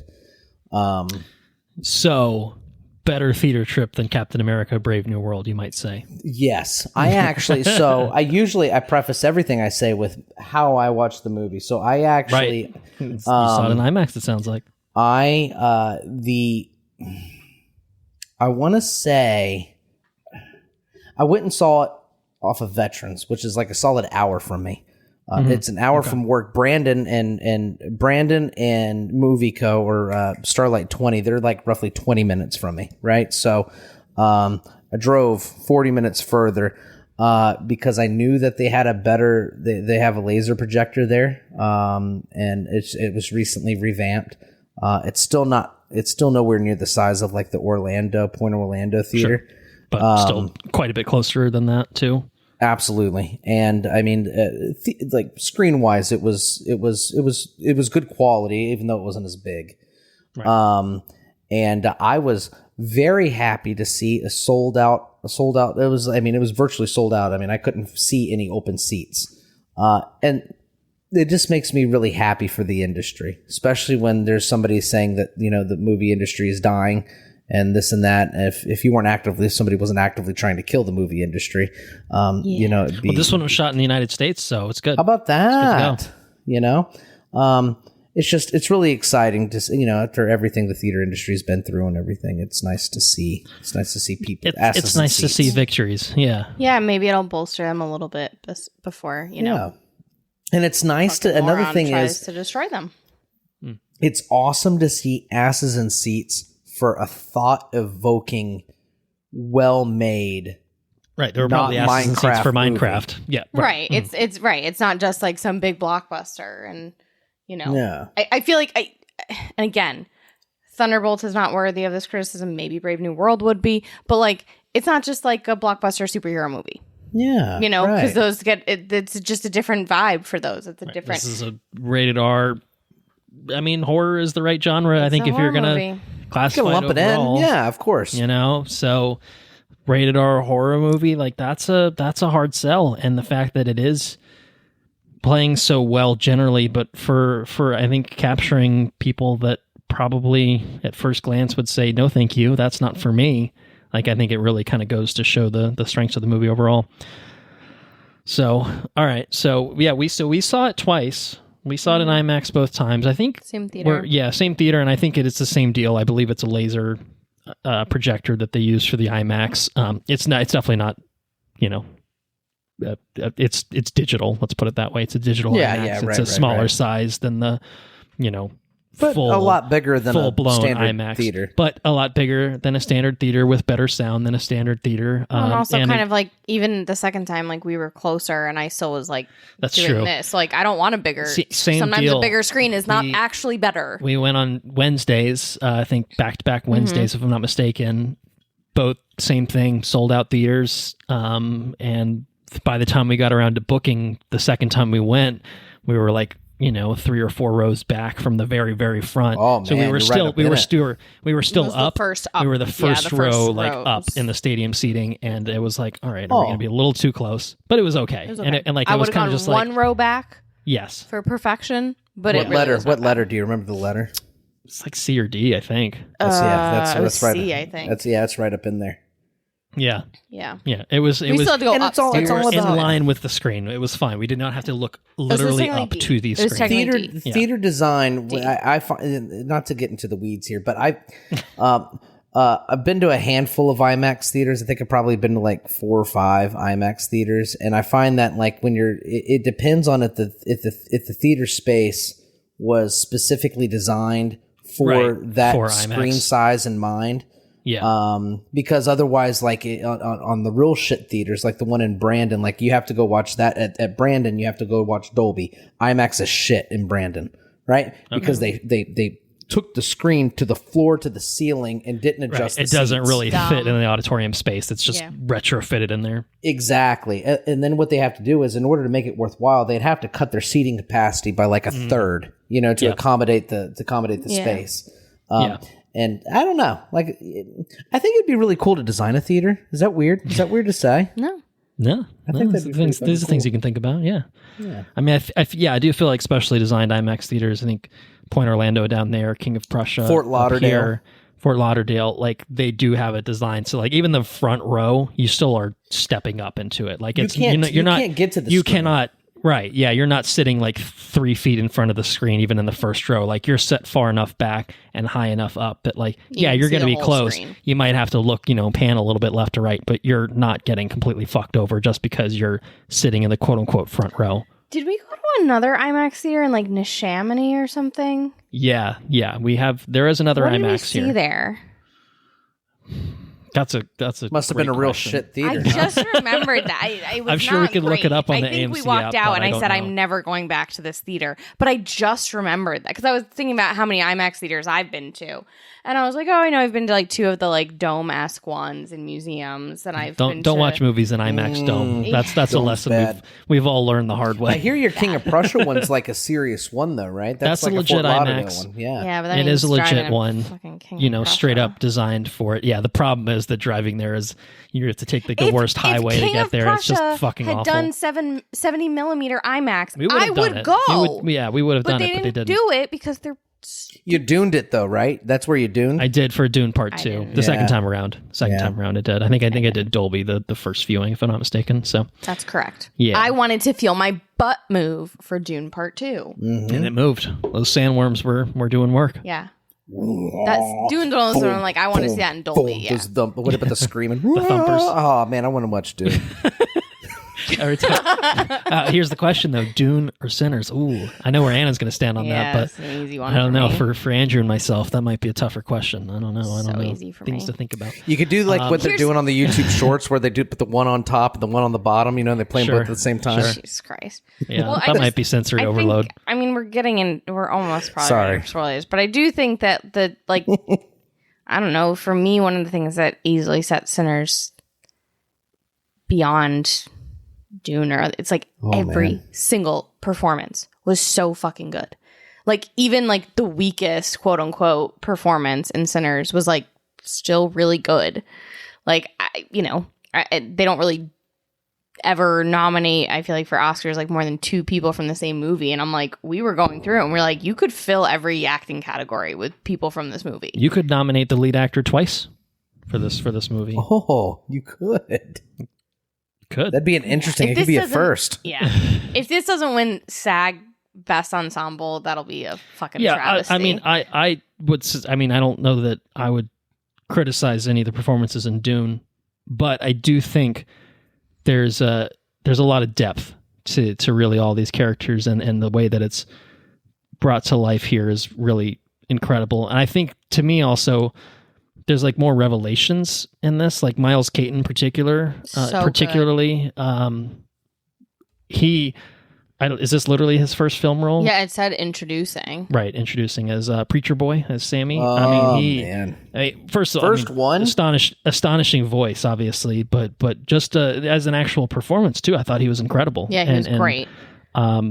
Was absolutely fantastic. Yeah, he doesn't even have good lord. Must have been something.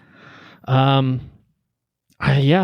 think Wait, scroll. Can you let me read it? there's not a filmography section on his Wikipedia page, so I don't know that he's done anything on film before. He's just a vocalist or something. Yeah, Anna's reading; she can educate us. But yeah, he has done TV mostly work, maybe. He toured with her, so Okay. Yeah, no, he mostly music, Right. and then Yeah. he auditioned for a film role as quote young kid playing the guitar, and he got it. Yeah. That's so wild.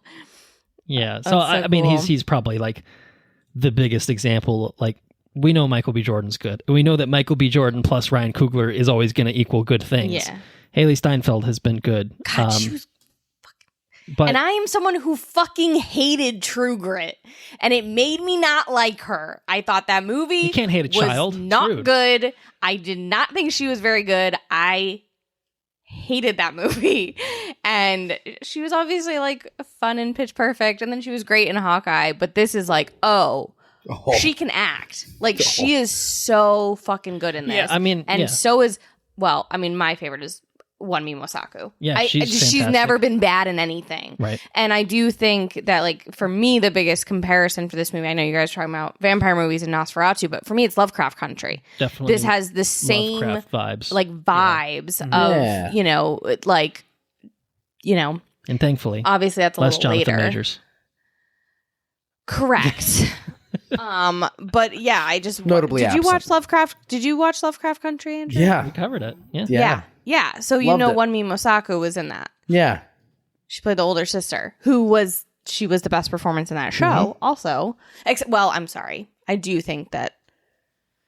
No, she was still the best. I had to think about it for a second because obviously Courtney Vance and but yeah, it's just so good. And then even was a like cool Jamie show. Lawson, who played Perline, who like the only thing we'd seen her in before was as Bella Real in the Batman.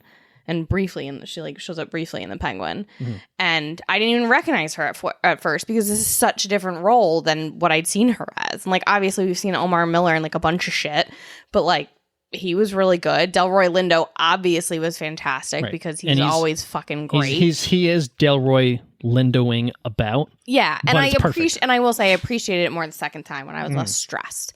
I could appreciate because he got genuine laughs. It was great, and yeah, and then I think like Jack O'Connell, obviously as Remick, is like a smaller role, but he was really good too, and An he had impactful role, such though. a good like presence, and I do think that Yao was really good as Bo.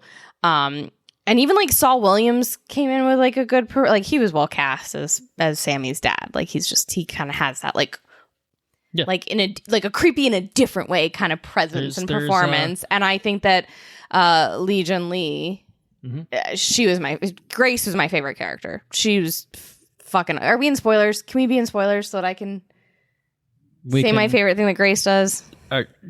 Can we offer a consensus recommendation that you should go see this in theaters? I think we've basically not even that. said Go see it in IMAX. Go biggest, baddest way you can. Biggest, loudest no, format.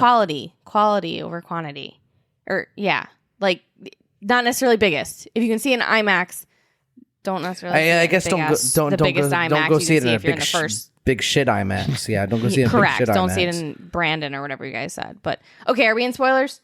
Full spoilers for Sinners. We are in spoilers. When Grace says, "Come on in, you motherfucker!" Holy shit! Yeah, so good. Except she fucked everybody in that barn. No, she saved her daughter. She did save her daughter. I mean, I guess she saved her daughter. Do we see her daughter ever again? Unclear. She saved her daughter. It's presumed. She saved her daughter. And she made for a pretty cool action sequence. It's fucking awesome. Setting off a Molotov, throwing it at shit, and then everyone's fucking going ham. You know, you got the wooden stakes ready to go. They did throw down. I think we talked about this, and I had seen a couple other places where like it was just really like nice and refreshing. Like, you know, we had this mythology, you know, with Annie and the kind of background of you know, like her kind of magic and spirituality and like mysticism and stuff. And then, you know, she's talking about hates and like, you know, clearly like about like racist spirits and stuff like that. And then she's like, oh no, these are just fucking vampires. Like we need garlic, we need steaks, we need sunlight. Like they're just fucking vampires. Here's what we do. And, you know, I think we talked about it too. Like it's takes place after the original Nosferatu, right? Yeah. Like it's just like that's just in the mythology. Like vampire mythology has been around forever, and so it's like, oh yeah, no, I know what to do here. And I think that was just I liked that it was like simple. It was simple. It's just like these are vampires, and the more, I guess, like more novel idea was this idea of like people who have such powerful music that they like attract vampires to come and like steal not just their blood, but like their, you know, skill and their knowledge and their history and like all of that. And I just think that that part was interesting, and I just love the way he brought music into it. It just was so, it could have been hokey, it could have been like, you know, I mean, it's basically a musical, like in a lot of ways. Yeah. And I just think it was so well done. And I think, you know, particularly the scene with like the different generations and like, you know, nationalities and ethnicities of different musicians and dancers and like all of that was just so cool. That one sequence was incredible. Oh, just amazing. And then when it burns down and then the vampires show, oh my God, it's just so good. And then like Cornbread's still sitting there as if there's still a door behind him. Like it just was just so beautifully done and just so fucking interesting. And like, I just, you know, I think what I've keep coming back to is that like I can't stop thinking about this movie. Like the night that we first saw it, like I couldn't fall asleep because I was just thinking about this movie. And the next day I went into my office, and as I was walking in the door to the building, our like security guy, like the doorman of the building, was like at the doorway talking to some other guy, and I like walked by and I like heard, you know, in my ear, like I heard them talking IMAX, and I was walking in and they like processed it, turned around and walked back out, and I said, I heard you say IMAX, what are you talking about? And he's like, oh, we're talking about Sinners. And I was like, did you see it yet? And he was like, oh no, I haven't. And I was like, you need to see it, I saw it last night, I can't stop thinking, you have to go see it, you have to. And then the guy was like, oh yeah, I saw it. I was like, did you see it in IMAX? And he goes, oh yeah, I did. And I was like, okay, good, go see it in IMAX, like, you know, whatever. And walked in, and I walked upstairs, and I went into my office, I sat down at my desk, and I texted Colton, and I said, I want to go see it again. And, you know, we did. And then immediately after that, I was like, I want to go see it again. But, it, you know, I haven't done that yet. Just the two times. IMAX, but just the two times. But it will not be the last time we watch Sinners. That's it's so that fucking good on just every level. And I'm like telling everyone I know to go watch it. And I, you know, I don't know. And like I told, I told like a group of friends, and one friend in particular who's like she plays guitar and she plays banjo and she's like very musically talented and like has that background and also like loves going to see horror films, but like is also like very That's her like, movie. Yeah. you know, she's got very good taste and like she, you know, has I knew she was gonna like it, and she texted me a little while ago. Just Sinners was incredible, Yeah, and I was like, yeah, and it's just you know, even I don't know, I just think it has such a wide appeal, and I think like, I mean, I don't know, I think there are probably people who are like, okay, I can't do any horror, I can't do any blood, and that was like my one single thing with it too, for me anyway. It was like, the blood's too milky. It doesn't like it this way, like it spurts out of the arm. Like, that's not really what blood does. But in some ways, that might make it easier for people to like be less scared or less grossed out or whatever. So maybe there are people who still wouldn't like it because of that. But like, I don't know. I think really the only way you don't like this is if you're, I don't know, a racist idiot with no fucking taste. I don't know. Like, were you rooting for the Klan members? With principally black cast. Yeah, you know, like, oh, the villain's a white guy. Well, that's not right. You know? Yeah. Although I do like that that both the ancient like Gaelic vampire and like the black sharecroppers of the Jim Crow South could come together and be like, fuck the Klan. Like, and they were all just like, fuck those racist white assholes. Because even Remick was like, I think we'll go visit them tomorrow. I'm like, all right, you know what? Like, I know you're the villain, but also like, okay, I get it. Like, yep. He just likes music. That's all. Yeah, you know, that man just wanted to do his little Irish dancing, which was...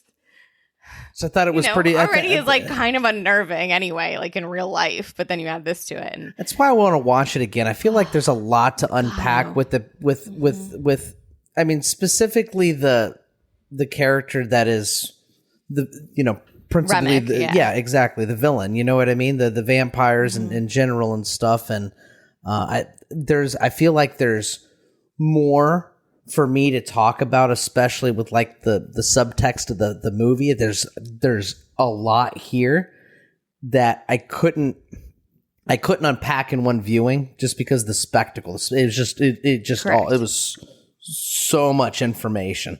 Yeah, there's definitely stuff you'll notice in the second viewing. Yeah, I think. I mean, I'm sure I've said something along these lines in the many episodes that we've recorded. For me, if it's something that I've liked, you know, the first viewing is really taking it all in. You're processing a lot of information up front, and you've got kind of that initial hype or, you know, like questioning of like what's going to happen next and the uncertainty. And so you kind of, I don't know if I was necessarily up all night thinking about this movie in the same way that Anna was, but like I was thinking about it. It was like 3 or 4 o'clock in the morning. I'm not joking. I was like, yeah. But the second time for me is always, generally, unless I didn't like the movie in the first place, it's always the most enjoyable experience for me seeing it the second time because it's free of, you know, the shackles of the expectations of like what's going to happen here. Like, you know what to look forward to, you know how it's going to play out, and you have when the jump scares are coming. That anticipation almost makes it more interesting and more exciting, and it gives you that room and opportunity to catch the little details. Like, I think for me, the chaos of when Grace throws the Molotov and shit just hits the fan in that moment the first time around, I almost had trouble tracking a lot of the action. You missed Annie's death or something, right? I think I missed Grace's death in the sense that I didn't realize who had, you know, burned immolated, to death with her husband, you know, and I was like, I think I knew it and probably processed it, but if you had asked me what happened to Grace 10 minutes after finishing the movie, I couldn't have answered your question. Yeah. You know what I mean? Like, there was so much information in that scene because it was so chaotic that, like, seeing it the second time, not only could I appreciate the filmmaking side of it, but like I also was able to process the information of like, oh, that's what happened to so-and-so, that's so-and-so, blah, you know, and stuff like that. And maybe we did have an open question of like, who are these other fucking people that are getting killed in that sequence? We talked about this a little bit, how I had different theories about, you know, and I think this is part of it too. Like, you know, even just beyond the like being able to look deeper, it's like some shit is jarring. Like the first time when you start to see the people of other generations show up and like you see people twerking, you're like, what's happening?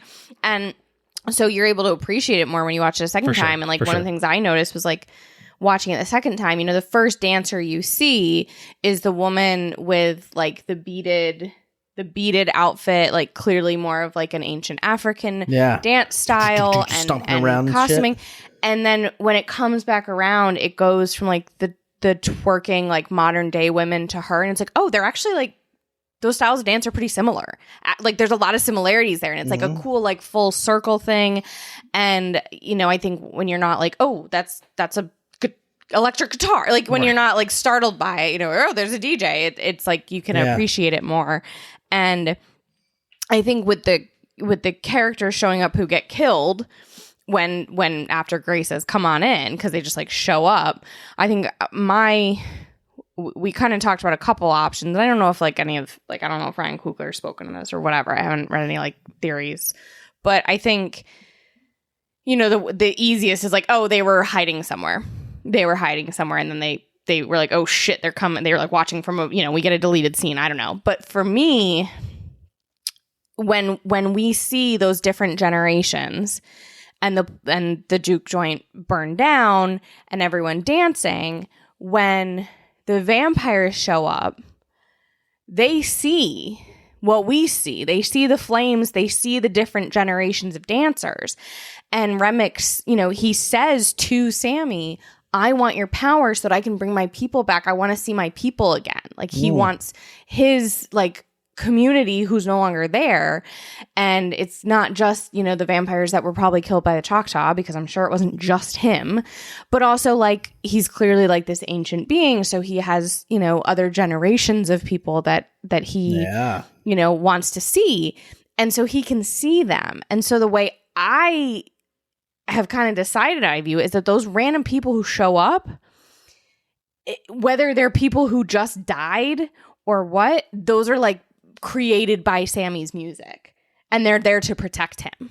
Like that's how I viewed it. They're stepping in to like, be a barrier between the vampires and the actual living people. Now, I don't know if that's actually it, but that's what I'm going with, because I think it makes sense and I think it's cool. But I think that's one of the fun things about this is because there is so much, even though it is the really simple explanation, like it's vampires. Yeah. It's vampires.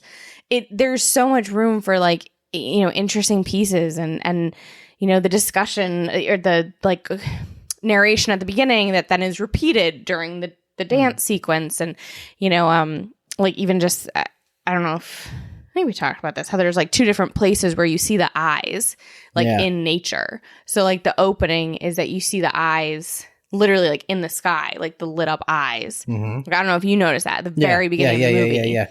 They're in this, and I think you missed out the first time because we were a little late coming in. But just stuff like that. And then there was like another thing that I noticed. I did notice it the first time. I was like, wait, did I imagine that? And the second time I literally pointed at the screen. I was like, look, there it is. And that's when Joan goes in and finds that Remick has killed Bert. There's a fucking crib. There's a baby crib in that room. Ooh. Baby vampire. Or baby doesn't have enough blood and just got sucked dry and that baby's dead. But there's a crib in that room. Ooh, I didn't see that. It's 100% a crib. No so good. That's interesting too. Dead KKK baby or KKK baby vampire. Yeah, who knows? Yeah, but you know what? Vampirism cured them of their. Brought them all together. True. Made them although sort of better people. Sort of, because they were also like we just want to love everyone. We're just one big happy family. And it's like, oh, you're colorblind? That's another way of being racist by not recognizing people's differences and what makes them unique. So arguably better than being part of the KKK though. So. Sure. Still bad. On the scale of things. Still bad, actually, though. Still bad. Why can't we all just get along? Because you don't recognize that people are different and may require different things. And get out of here with that shit. Such a timely movie. Because there's always going to be racist. Yeah, maybe that's another factor to think about is the country that we live in and the times that we are living through. And is this just kind of like a sort of cathartic sort of thing? Watching a bunch of ignorant, racist white people die? Yeah. Yeah. Yeah. I mean, I think there's probably something to that. Yeah. I think There was a thing that somebody posted. Somebody posted about the one lady and the medicine that she provided to the community. Annie. Yeah. Okay. Uh-huh. Mm-hmm. You know what I'm talking about? They posted it on. Yeah. Yeah, I thought that was wildly interesting. That's something I had no idea about.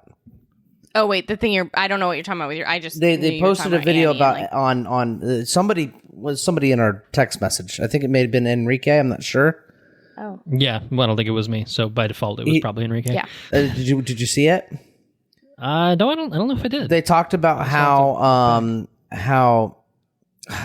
is it Annie? How her mom owned the or how she owned the store. It's like an apothecary. Yeah. Yes, and how those people serviced the I guess the black community in Mississippi at the time, and how tightly connected those communities were in Mississippi at that time. Yeah. Well, and I think it's also like I feel like there's a lot of heavily like Creole influences there too. That's why what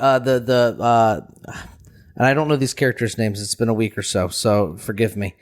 2 weeks maybe. I don't know. A week and a half. I don't know. What's her face she practices voodoo. Are you talking about Annie? I think looking back, I think he was talking about Grace in the first place. Grace, because she runs the general store. She and her husband. Okay, I'm looking. I got IMDb up here. Maybe that's what I should have done. So I was trying to look back through our Grace text. runs the store, right? Yeah. Okay, so The two stores. the two stores, exactly. The whites only one too. Yeah. And Annie is one who runs the apothecary. She's not. I don't think there's voodoo in it. She definitely practiced voodoo, though. Yeah, so she is not practicing voodoo. She is practicing hoodoo, which is not a religion like voodoo is. It's more about like the natural world and like folk magic than it is about like the spiritual world and like a religious practice. So yes, voodoo and hoodoo are different, quite different. I'm sure they have crossover, but very much different practices. And so what she's doing is, and like that's why I use the word like apothecary, because she's doing all this stuff with like the herbs and the plants and making like the mojo bag. And I don't know how much of that like crosses into voodoo. But yes, okay. So Grace ran the grocery store. Annie runs the like apothecary hoodoo. I thought that was interesting how the two communities being so closely intertwined in like historical references and stuff like that. Yeah. According in that the thing that was posted on X that Enrique shared with us, I thought that was wildly interesting. I think it was on Threads. Just to be clear, X Threads. I don't know. That I don't X know what website. X I don't even know what is. that is. I am the wrong person to talk to you there's- about social medias. Yeah, no, I mean, I like a lot of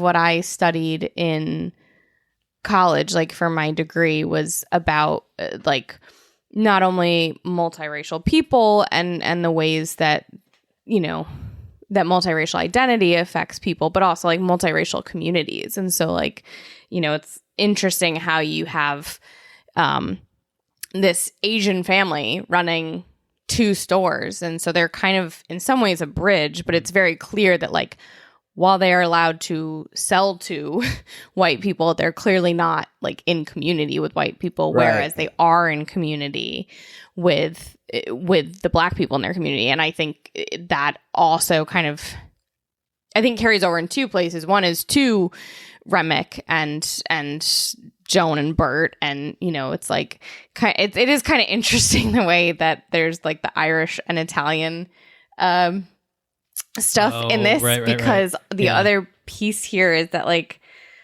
I don't know about 1932. I'd have to like think more about it, but like Irish and Italians, like Irish and Italian immigrants, were considered people of color. Like they were not considered white people. Like there was a time when in this country, Irish people and Italian people were not considered white. And that changed over time, and it, you know, is part of what goes to like race is a social construct. It's not genetic. It's not biological. Like it's, you know, it evolves and changes over time. But so that kind of piece was interesting, like how much of that was involved. But then also like they talk about Haley Steinfeld and the same like ancestry she talks about in this movie. I think she says that her grandfather was half black. Mm-hmm. Yeah, that sounds right. That's accurate for her in real life as well, like Haley Steinfeld. That sounds like a fun fact to me.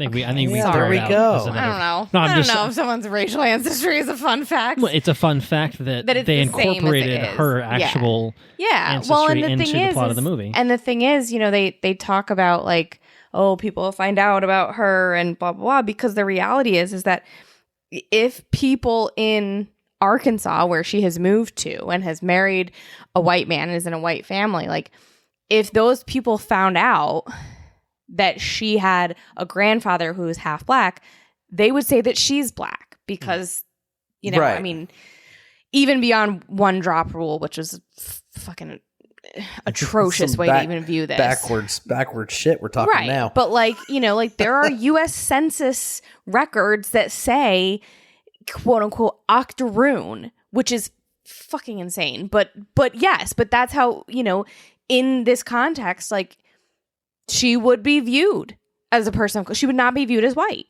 even though in today's world, like, Okay. no one's really even looking at her and calling her multiracial. Like Haley Steinfeld is white, you know, she is. And, you know, again, it's part of that. Like, is it, you know, by looking at it, is at someone, is it, you know, Yeah. so it was just very interesting, you know, the like, well, why is she here then? She's here because she's family, you know, because maybe she doesn't have, you know, I mean, passing is a, you know, phenomenon that goes way back. And, you know, even I think the more recent movie Passing was directed by Rebecca Hall. Mm-hmm.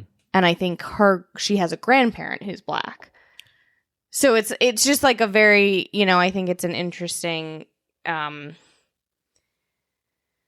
don't want to say wrinkle. That's not the right word, but it's an interesting part of this movie and about her identity and like not really having a place where she belongs. And I think that that's a very real experience. And also particularly in this historical context, it's very real that it's like, you know, it's interesting that you're bringing all these groups of people together at one place, you know, brought together by music, which I think is really poetic.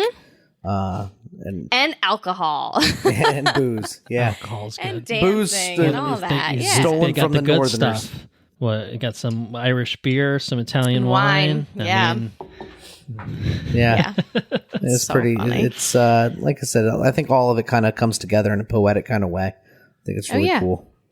Yeah, sure. no, it's very well, and I think, well, I guess first let me confirm. Did you stay for both credit No, scenes? I didn't know they were there. You didn't even stay for the mid credits? I didn't know it was there. There were still people on screen, Andrew. Then I probably stayed. If they were What's on the screen. last thing you remember? Yeah, what's the last thing you saw? How does the came movie back- end? He came. They came back to the. They were in the in the 70s or the 80s, I think. 90s, but yeah. 90s. Okay, and then that's the last thing that sequence there. Who came back? So was it Smoke? No, but it's it was Stack and Stack, Mary. Yes. yeah. Okay, that's the mid credit scene. Okay, That's the most Then- important one. The And he came back and is he still good. busted open his guitar and he played for him a little bit. Yeah, Yeah. And then So that was the last thing I saw. Okay. yeah. That's plot essential. good. So Yeah, you at you least didn't stayed see through that, the one yeah. that is actually plot I essential. still recommend staying for the other one on your next watch. But Well, what happened in that? I'm not going to fucking tell you. Well, tell me what happened. I gotta look. I'm not gonna fucking tell you. I'll have to read the Absolutely not. Wikipedia synopsis or whatever. I have to go to Wikipedia. Might as well tell me. Fun fact, it's not on the Honestly, Wikipedia. I don't actually think It's not on Wikipedia. It's not plot essential. It's not It's plot just essential. it's just a nice little You should coda watch it. for the film. Anyway, you know, and I think that was kind of one of This is spoilers section. Yeah, tell me about it. no.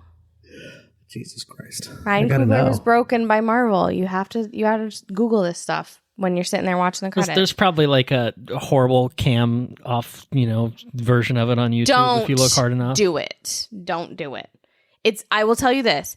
It's Miles Caton singing is part of it. So next time you watch this movie on a real screen, not on YouTube, not on your phone, stick around.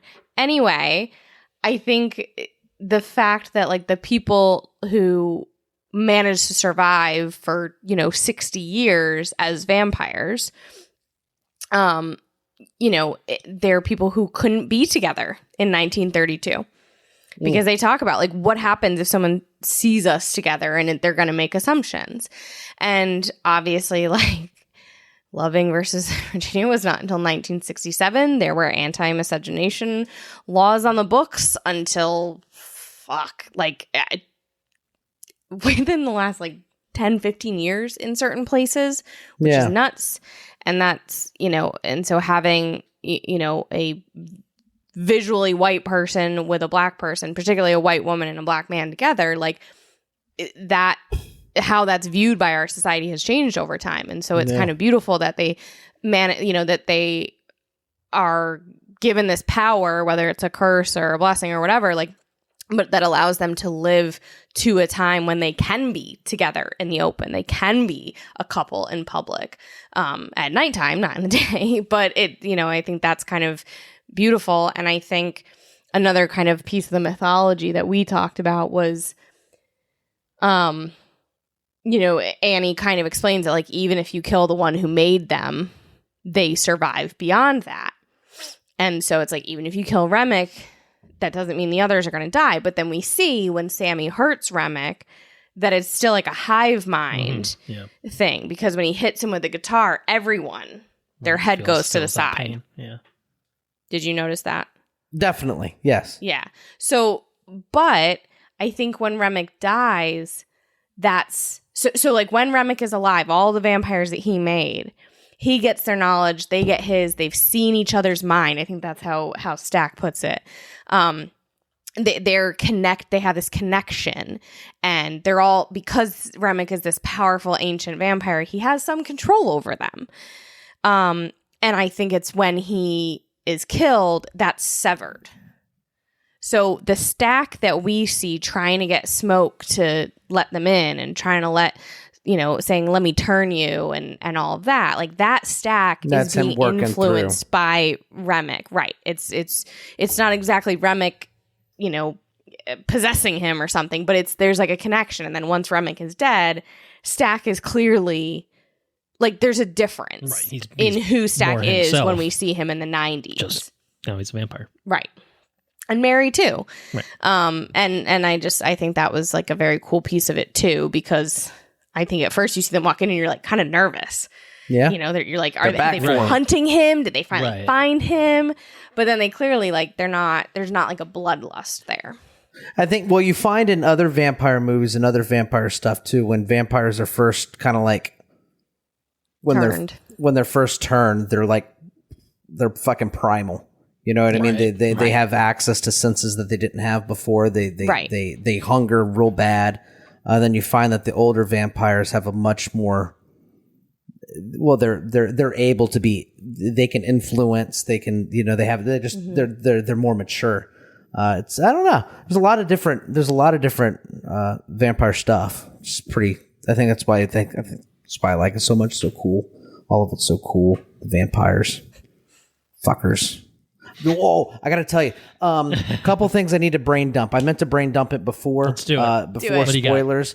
The inspirations of this movie. We're talking about other vampire movies. I got hints of Lost Boys, which I thought was really cool. Okay.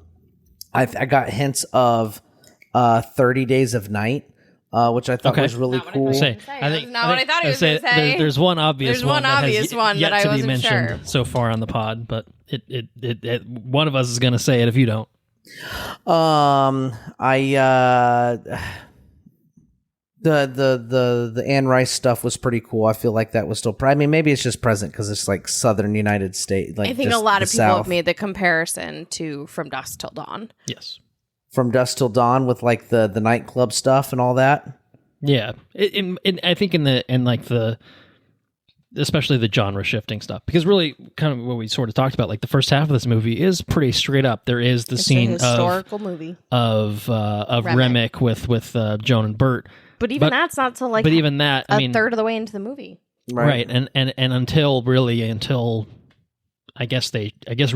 show up to the juke joint.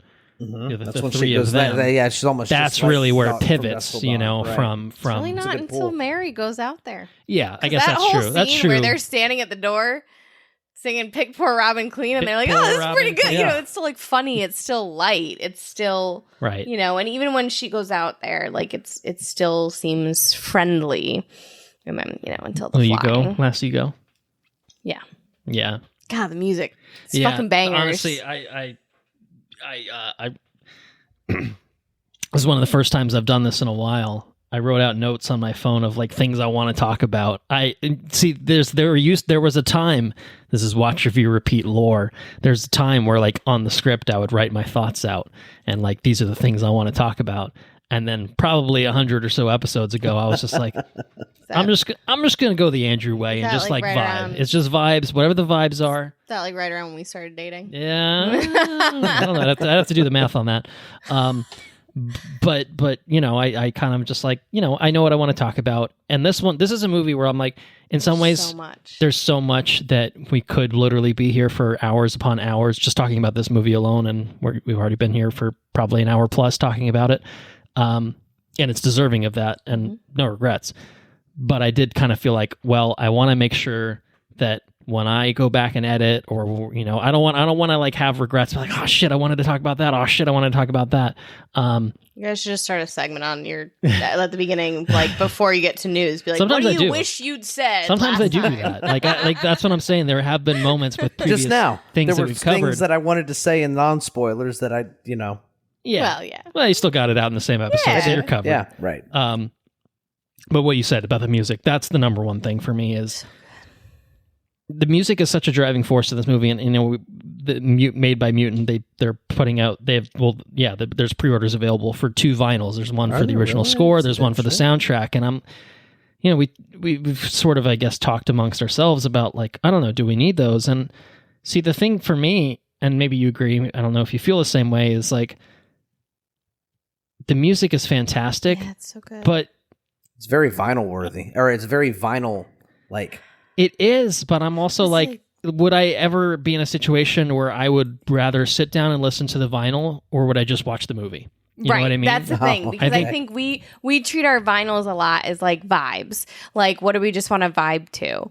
And this is, I think I'd hear this, and if I'm not like actively doing something else, like I could see myself like listening to this while like driving or like doing work or something like that. But I can't imagine just like sitting and chilling, because I think the same thing. I'd be like, let's fucking put the movie on. Yeah, let's just fucking, because it's so like it's gonna suck me in, and then I would just want to watch the movie at that point, because I think that some of the music is so intrinsically tied to the sequences in this film that I don't know. Like, I mean, that's what pulled me back to it the other day. You were walking around the fucking house like humming one of the songs. Well, not even one of the ones with words. Like, you were humming one of the score. I forget what it was, but you were like doing that, like making those noises essentially. It was probably the vampire theme. Probably. Boom, boom, boom. Yeah, probably. Like there's like the big cue that comes in every time the vampires do something. And it just like had me thinking about it. And then you started singing "Pick Poor Robin Clean." Pick Poor Robin Clean. Stop that, because that song is creepy. But then we were both singing the Wild Mountain Time. The other day, we realized we were on different floors, and we realized we were both singing it, which is crazy. Do you remember that? I think it was Sunday that we were doing that, and we were like, "What the fuck?" Yeah, no, it's just the music is so fucking good. I mean, Ludwig is amazing. Yeah. I mean, he's so good. He outdoes himself. He's the anti-Zimmer, if you will, of he's never going to be complacent, or at least thus far has not reached a point in his career where he's just decided, I can phone this one in. No, he's putting the work in for sure. He's executive producer on this movie, which is really awesome. Cool. And makes sense, because the music is so much a part of it. Not just the feel of it, but the full-on fucking plot. He is creative force to be reckoned with. It's amazing. And throwing him and Ryan Coogler in the same, anytime they're on the same project, Just same give thing me with Michael B. Ludwig, Jordan. Ryan Coogler, Michael B. Jordan. If they do everything together for the rest of time, we will be lucky for it. I don't want to hear shit about DiCaprio and Scorsese ever again. I think we've got a more iconic pairing here. I mean, at least certainly for our generation. So good. And the music, obviously, from what I understand, a lot of it is sourced straight up from historical music. Like it's not like they gone out and wrote a bunch of original stuff. There is original stuff in it. There is original stuff in it, but it is kind of going back and using historical songs, and just the way that it's integrated into this is so incredible. Together different generations of music and morphing them together. That's true. It could be doing something like that. Yeah. Also, it's his what? Is it Ludwig's wife who's also? She I think in the credits somewhere. I feel like like a music director or something. Something like that. I think so. Yeah, I did notice it. Very talented musical family, it would seem. Mm-hmm. Yeah, and I think that the music is so, to me, it's so for when I think about this movie, I think about all the incredibly memorable sequences in it, of which there are many. But I think the most memorable things for me are the ones that are those musical sequences, and that's kind of why I think about, like, if I watch, if I listen to the vinyl, I'll be like, well, I just want to watch this scene now. I can listen to the Irish jig, the horrible, the creepy as fuck vampire sequence of them just dancing around outside, having a great time, waiting to be invited in. But it's like, I could listen to that and I would enjoy that. Don't get me wrong. But I would just want to watch that sequence. And like, that was one of the few things, like, I remember, like, that opens up in the IMAX ratio. It's like, because it flip-flops a little bit with the aspect ratio. And that's one of those things where it's just like, obviously it opens up for the big action sequence when Grace invites all the vampires in and it turns into crazy chaotic action. It's open in the beginning with in the church with Sammy and his dad. And it opens for the big, obviously, the merging the musical spirits and bridging that gap. But like, that's a moment where it opens up and it's just this super unsettling, creepy, I don't know. So it's a very memorable film. Let's put it that way. I think incredibly memorable. Check the Lincoln Square Theater right now. Keep waiting for that Sunday showtimes to open. What did somebody buy it out? So yeah, what's Oh, I do know my fun fact, by the way. Oh, you have another fun fact ready to go. I do. Do you want to? Are you saving it for a special occasion? Oh no, I guess that's right. You guys do it at the beginning. Yeah, Did you guys kind of stop doing that? No, I my fun fact was talking about the film, like the cameras that were used. Oh, the ratios. Gotcha. Yeah. No, the fun fact is that the real Clarksdale, Mississippi, where this movie takes place, that is a fun fact, does not have a movie theater. And so I guess Ryan Coogler is the one who did it, like, has set up like for a special screening to happen in Clarksdale, Mississippi, which is really fucking cool. Sounds like y'all need to buy a plane ticket. Well, do we have any idea how they're like projecting that? Is it I have like a no drive-in idea. I didn't thing? actually read the full article. I don't know if I'd want to see we this like as, got like, a drive-in. No, I thing. don't know. Like, how are they doing that? Well, because the nearest theater, I think I still have it open, but like because the nearest theater is like 2 hours away or something. Probably got a live bluegrass band for the other ones, and they probably got a live blues band also, for the other music. I will say that there was a real. Oh God, I'll have to try to find it. I think it's on. It might be literally on the Sinner's Instagram. But they did like some performance, and it's Miles, Kate, and actually at one point I think Jamie Lawson comes up too, and they're just like playing. It's just like watching him sing and play in real life, and you're just like, holy shit, you really are, like, you're just that good. Just so that talented. Fucking cool. Yeah, I had the thought. I was like, oh, what if you could watch this with like live music? And I was like, yeah, but then how would you do that without these incredible performers actually doing it? And like, it's probably not going to have the same level of impact. So, nah. The no date is set as of Tuesday. SB said, this is the mayor? Yeah. That the movie studio behind the film is planning to bring in the cast for the screening. At present, Clarksdale does not have a theater for people to actually watch the movie.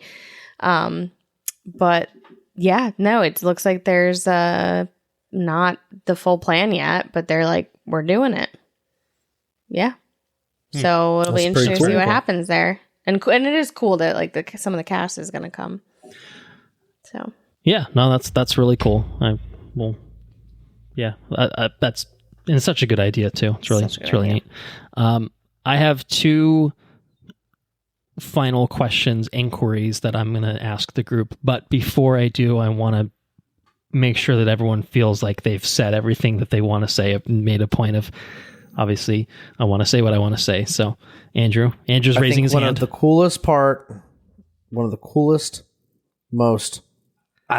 the most vampire things anyways in this movie that got me real excited was all the endless taunting from the vampires. Okay.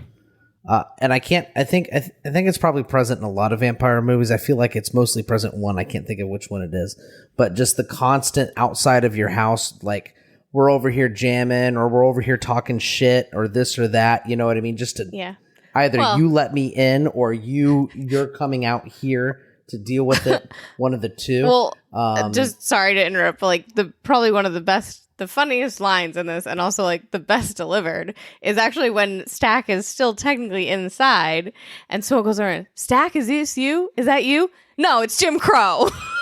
I don't know. That was pretty good. I think some of Haley Steinfeld's lines might be some of the most memorable. Boy, you better get the fuck up out of my face. Oh my God. I'm telling you, she's so fucking good. But yes, no. I think you know what I'm talking about. Yes, no, I do. At the train station mostly. Yeah. No, it's very funny.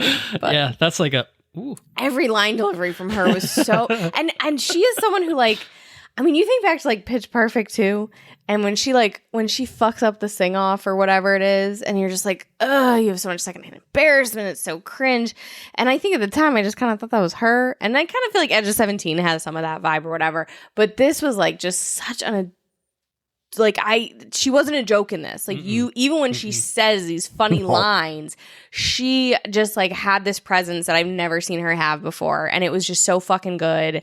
And yeah, no, her lines were her and Delroy Lindo were just fucking so fucking funny. When he says things, he just shit himself. That got me better the second time. The first time it was jarring. The second time I was like, yeah, this is good. This is good. Yeah. You know, funnily enough, I almost feel like I drank too much. Well, the garlic thing too. Yeah. I drank too much. That Irish beer. Funnily enough, I think this is probably closer to True Grit era Haley Steinfeld in terms like that character. Like Except that character that as is an very adult, confident. you can take her. No, I know. Seriously. She's a fucking kid in that movie. She's literally a kid in that movie. She overacts in that movie. Also. She's literally a child in that movie, so I think it's different. But I think like. And she overacts. Well, still a good movie. She's figuring out her craft, okay.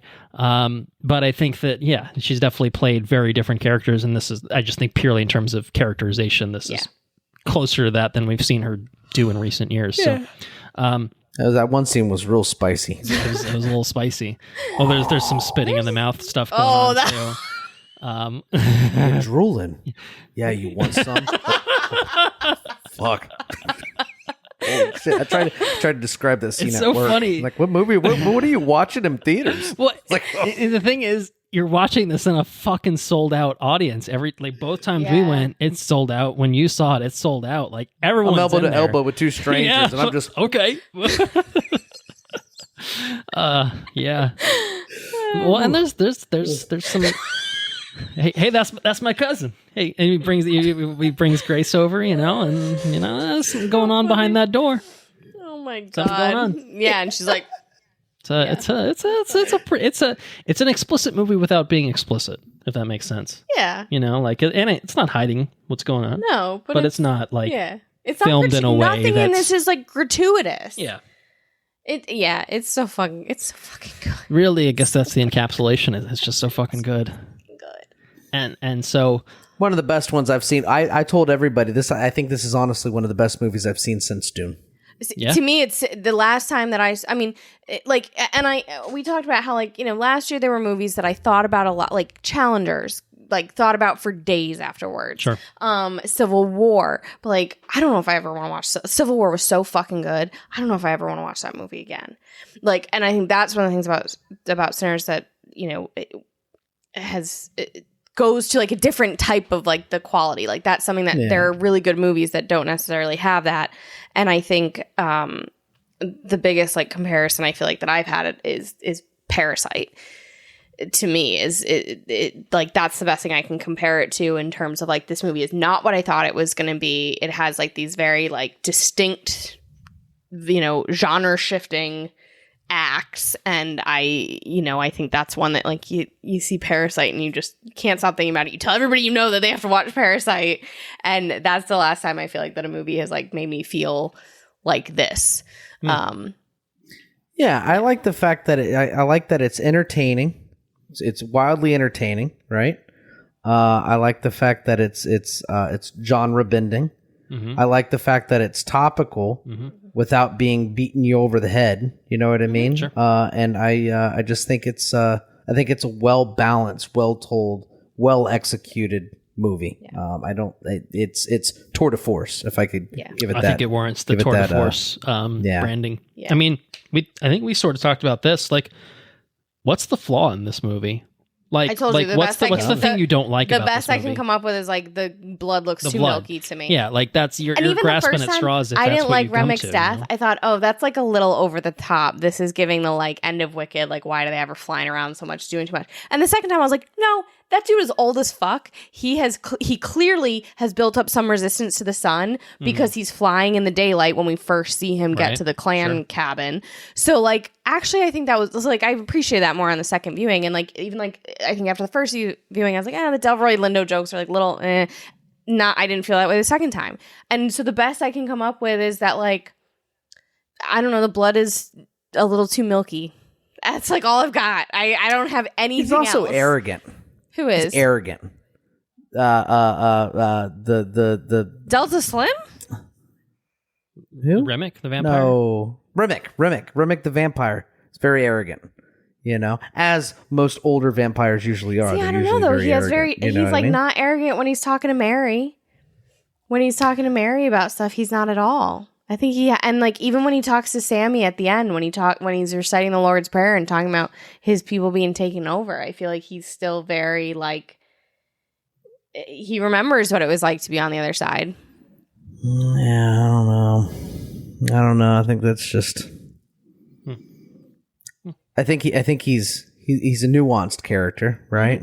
I think when it comes to fucking chomping your neck, I think and I'll fucking get burned a little bit to fuck you up, you know what I mean? Or if I'm caught out here at dusk halfway through this fucking lake, knee deep in this water, I'm gonna fuck you up before the sun gets up and I'm gonna get back in that barn or whatever, you know what I mean? He didn't care to get caught. See, and I don't think that's it. I see, and I like totally disagree. I don't think he realized how close he was to Dawn. I think he was so one-track mind on, I need to get to Sammy. I need to get the power from him so that I can have that power to bring spirits of past and future together. I need that power. I need to turn him so badly. I think the only place where that kind of comes in is again like where the Lord's Prayer starts being said, and he kind of is taken back like, oh, I remember when that was said. I remember what that was like, and it distracts him for a moment. But I don't think it's like I don't care if I'm in the sun a little bit. I mean, I think it's more like he's just so fucking one track mind on, I've got to get Sammy. I need that power. That's what I want. And I think everybody else recognizes that too, because everybody says you're going to have to go through us to get to Sammy.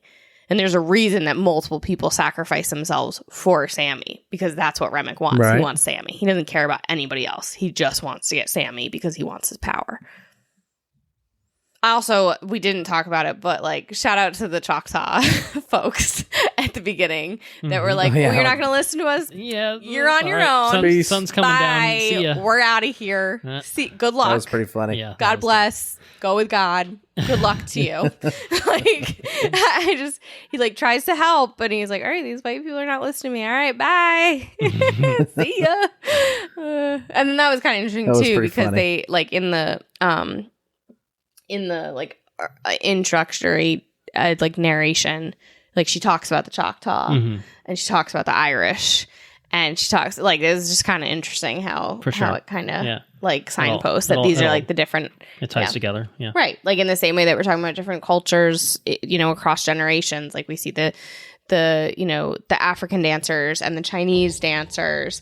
We also and even like the ballet dancer. Like we see those different things. I think we all see in that time. It's like Black and white people and Chinese people in the South and Choctaw and it's just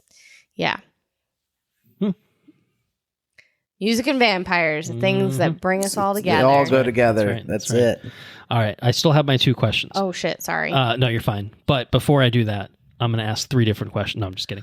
I just want to say my overall thoughts because I want to put them on the record, and then I will ask the 2 questions, and then maybe that will be it. Did for Andrew sentence. actually finish his I last don't know. thoughts? I don't know. Are you good? Yeah, him. that's true. I opened the floor. I created this just the monster. taunting thing. Yeah, the taunting thing. Yeah, the taunts are funny. Like the Lisa stuff. Also, when he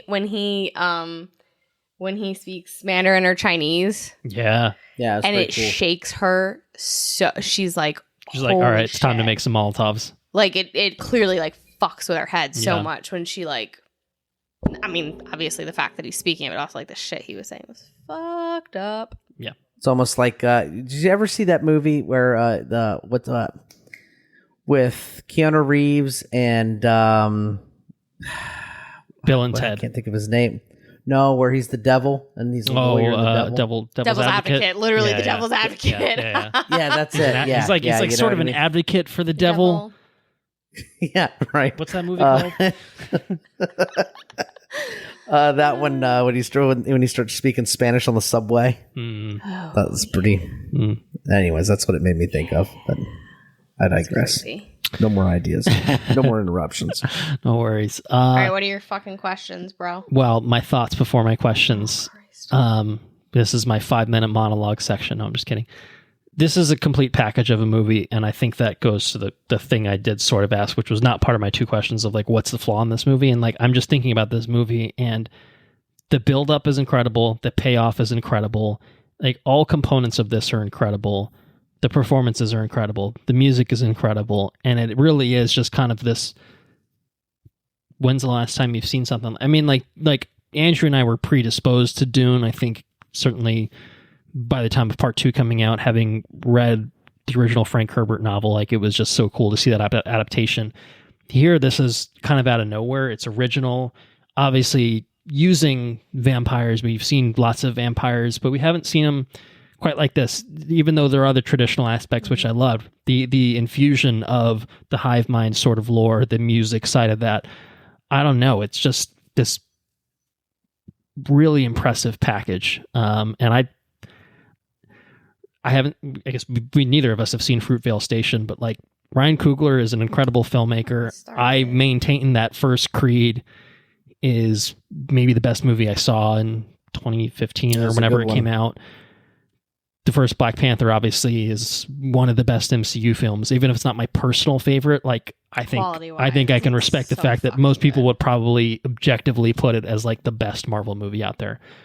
And I thought Wakanda Forever was impressive and like making the best of horrible circumstances.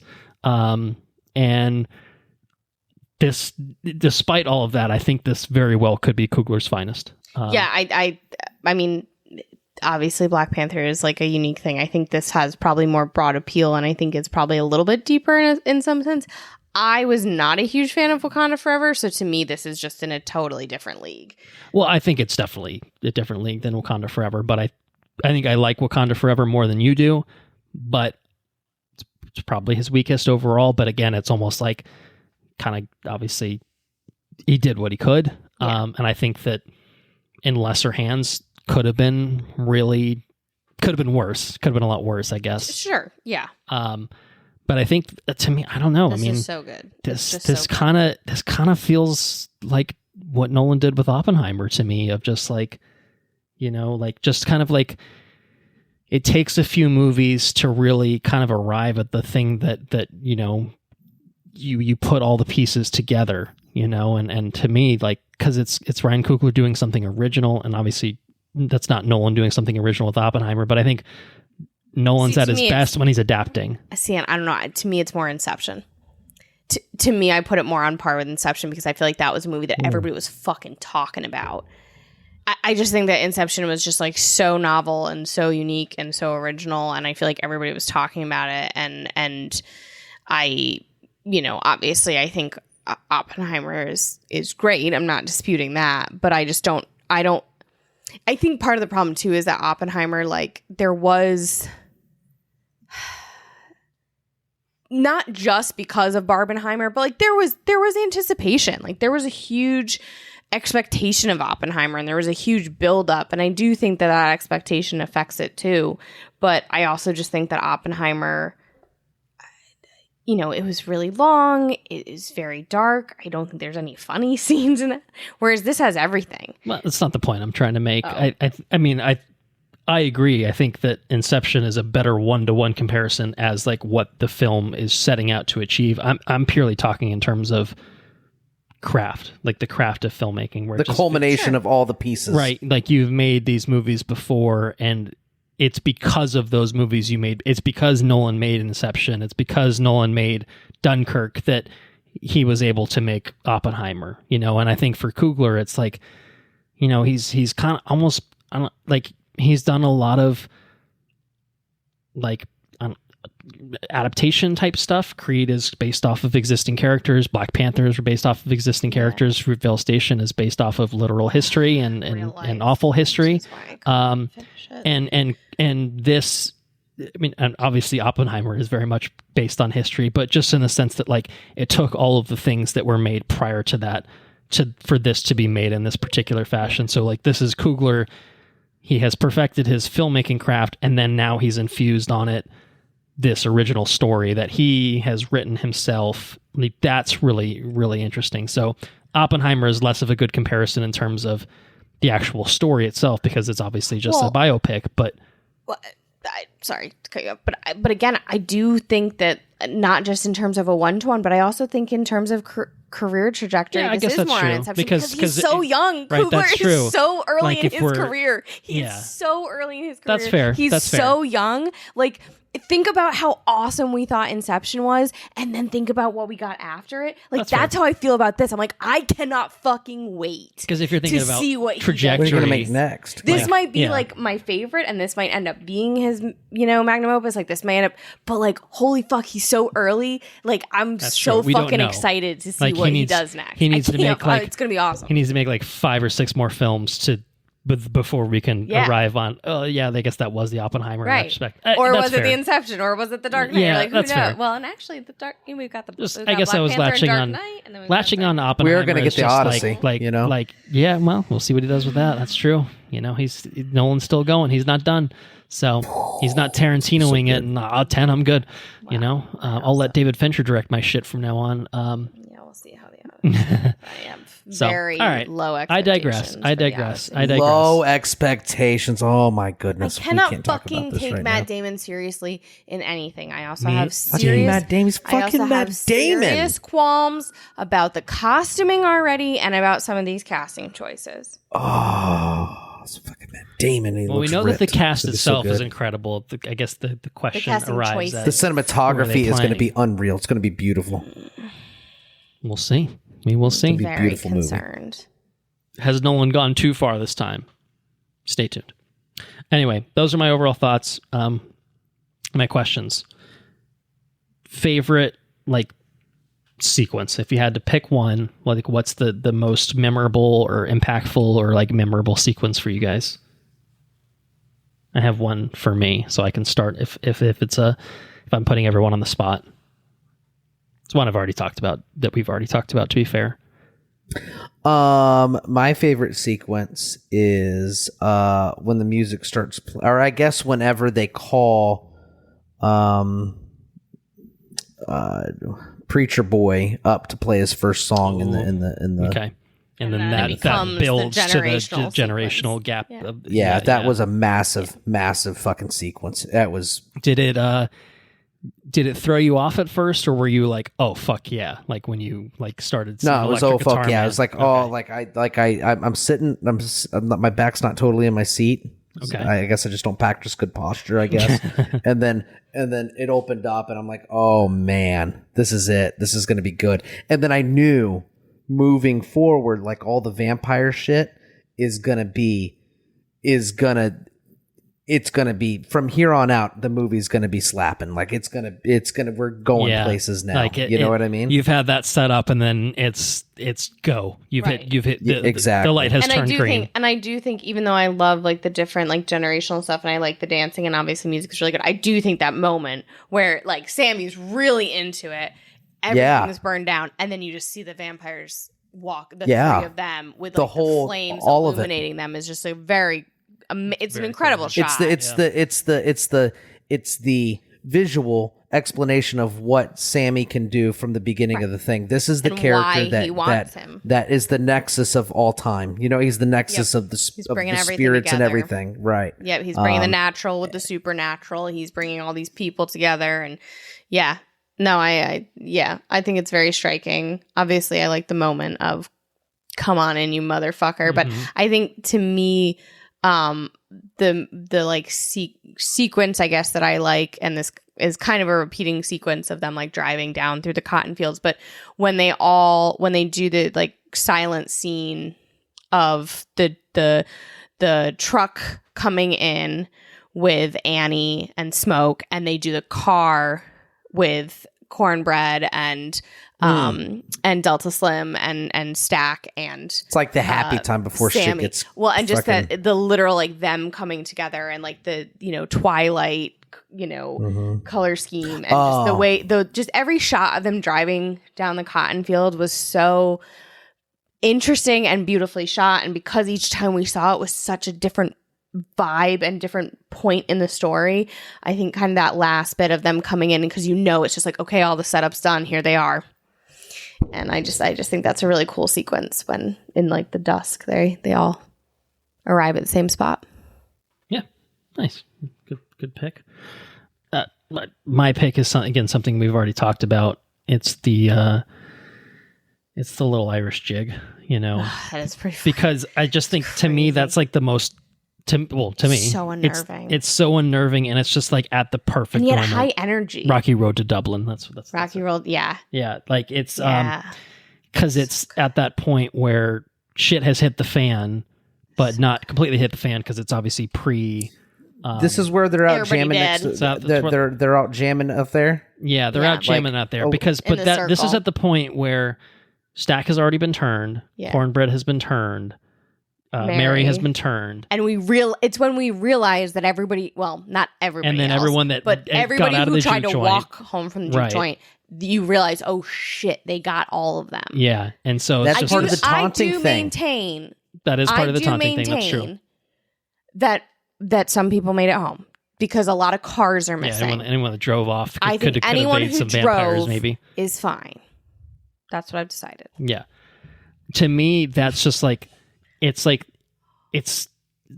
not the calm before the storm, but it's just the stakes. It's like where like this is kind of the moment. The odds are stacked against the people in the barn, and it's just so unnerving. It's so and it's just the way that it's like. Oh, let's just take it's the this. Eyes too. It's the eyes. I agree. The visual design of the eyes and like the individuality of the eyes too, because Remic's eyes are kind of these like red eyes, and then but I feel like the other they go like red to gold. The other characters don't have they have kind of different colors, but they're all kind of shining through the dark, and it's just this moment of terror that is just so.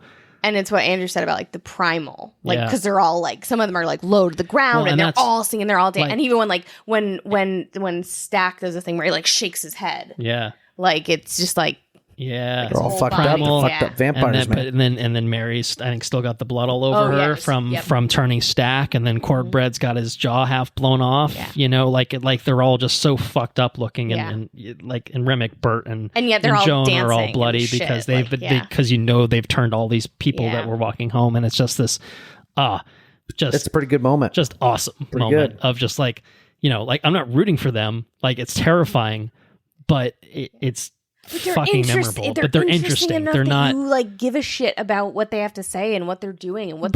You want to know more about their history and their motivations. And it's like Stack. It's Mary. It's Corn. Right. I like Cornbread. Like it's all these characters that we kind of came to appreciate, and it's just like, well, I don't want them to just get right, especially because their shot in the head and be donezo, right. like that. You don't want that, and their personalities are clearly still there, to, right? So to an I don't know. There's so many layers there that it's just like that, and it's just I don't know. And the fact that it's this extended fucking dance sequence, and they're all dancing, and they're dancing in this thing that obviously none of them except for Remick actually know, but because like this is hive mind thing that they're all just so into it, and I don't know, just something about it. It's just like the perfect confluence of things. Check Lincoln Square again. I want to go see it again. But I will say, small shout out. I didn't know how this movie was going to end. I think the stuff with the older Sammy was great. I think that was a really great way to finish the movie, especially because when it goes to written and directed by Ryan Coogler, I was just like, oh, I think I could have used a little bit more when it jumped to the 90s, and then it totally pays that off. But special shout out to Smoke's exit in this film, with the KKK firefight and just slaughtering them all. I thought and then that when was he's like, really "I've got money," satisfying. and he's just like, "Fuck you." Yeah, really just Oh, this Tommy yeah, gun. yeah, and okay. then just Yeah, that was good. cradling his child and greeting Annie in the shout out to afterlife. Annie to being just like the heart and soul of Yeah, this fucking I don't know. movie. It just felt like a perfect exit for that character, and it was like the first time I watched it, I was just like, "What does this character do? He just lost his brother, his twin. Like, what does he have left in this world? He lost his love. He's lost his child. Like, what does Smoke have in this world?" And I just thought, like, to me, I was just like, "Oh, he might have nothing to live for. I guess that's that."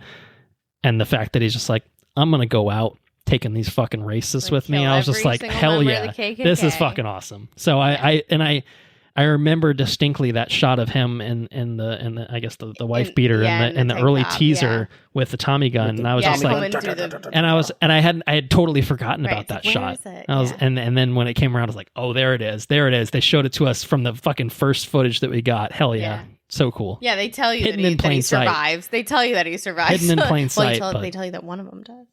Right. Yeah. So And that was another thing we talked about, like that you don't see it, but Sammy doesn't know what Smoke's about to do. Like, he doesn't know what's about to happen. So after he leaves the church, he probably goes back to the sawmill. Like, Sammy probably goes to the sawmill and sees the massacre and sees Smoke dead, and then he probably leaves. I'm going to keep driving. I mean, honestly, he'll probably.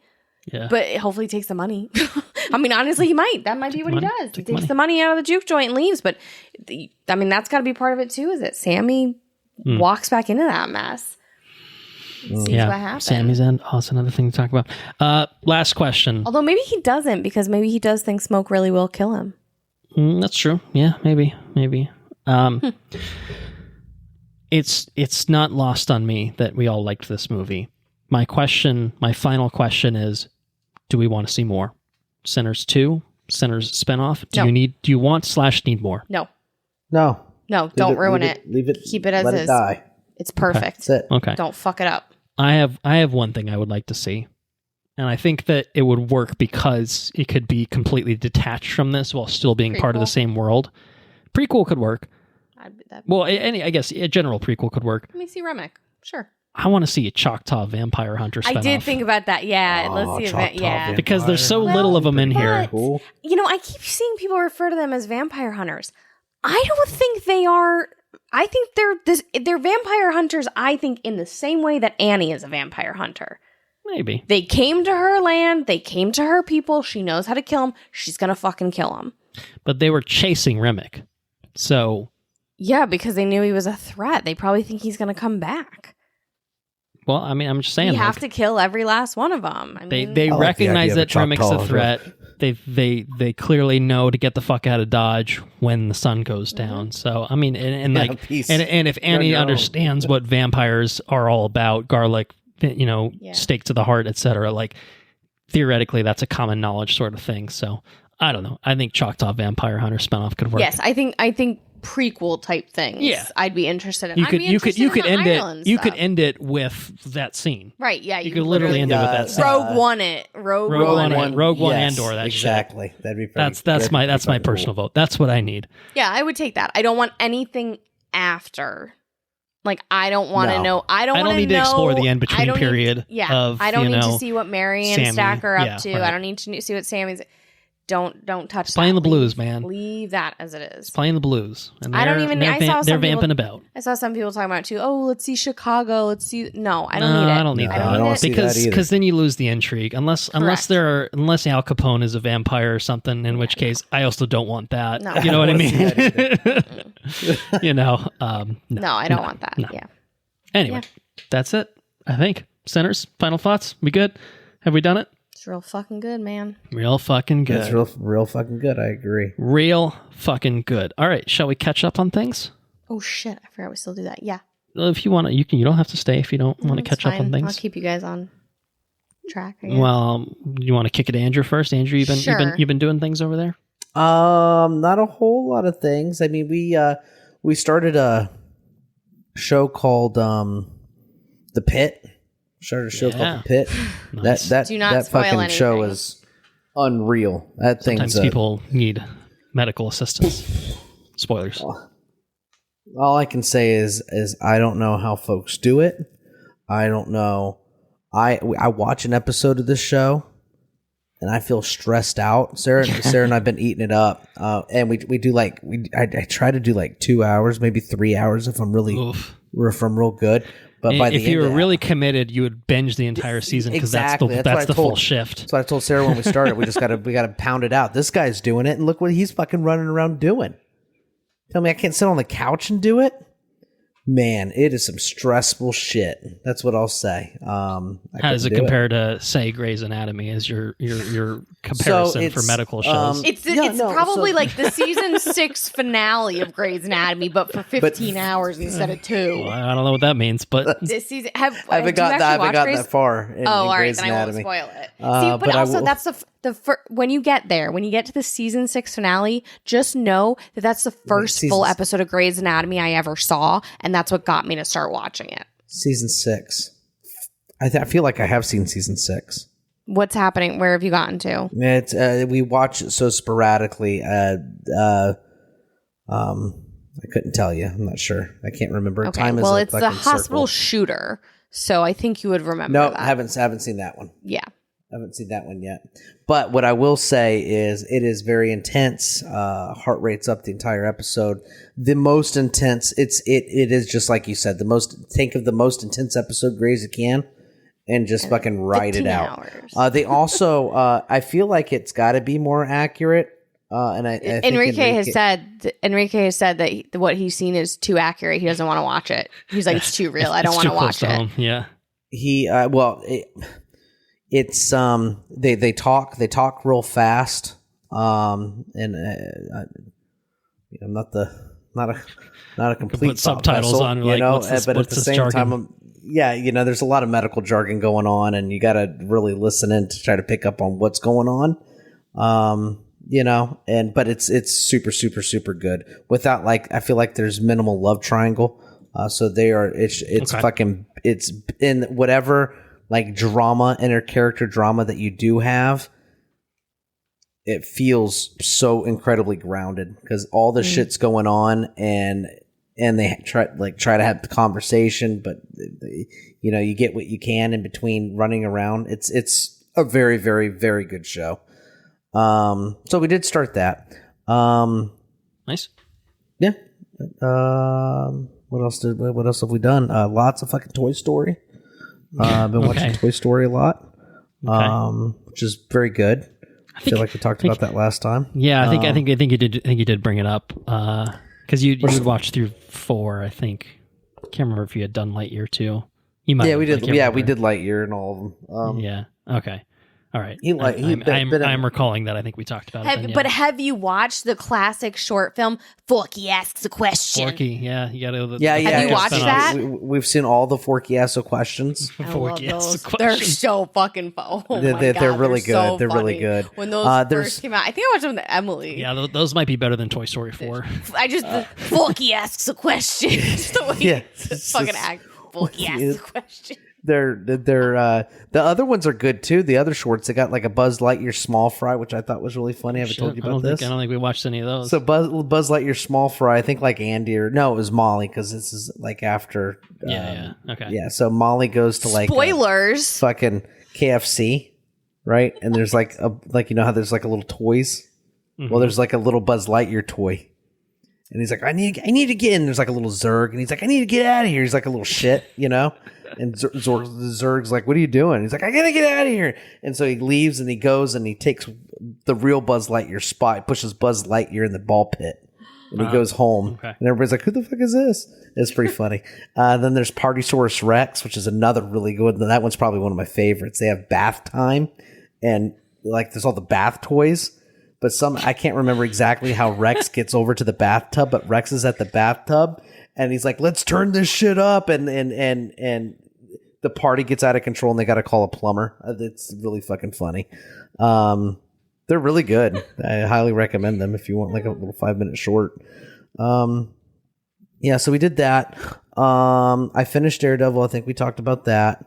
I haven't started Star Wars. I did start Last of Us. Last of Us, yeah. Yeah, I'm 2 episodes into that, but I haven't seen anything else. We're going to finish The Pit before we continue much of anything else, because we can kind of burn through The Pit, I think. You know, is The Pit, do you know if The Pit's done now? It is. It is. The Pit's done. The Pit is done. I know it was a week-to-week one, but yeah, I feel like it started in January. So there's only 15 episodes. Yeah. And I feel like it's as stressful as it is. I feel it like it's so kinetic and it's so like boom, boom, like, cause it's, you know, flies it's like, by.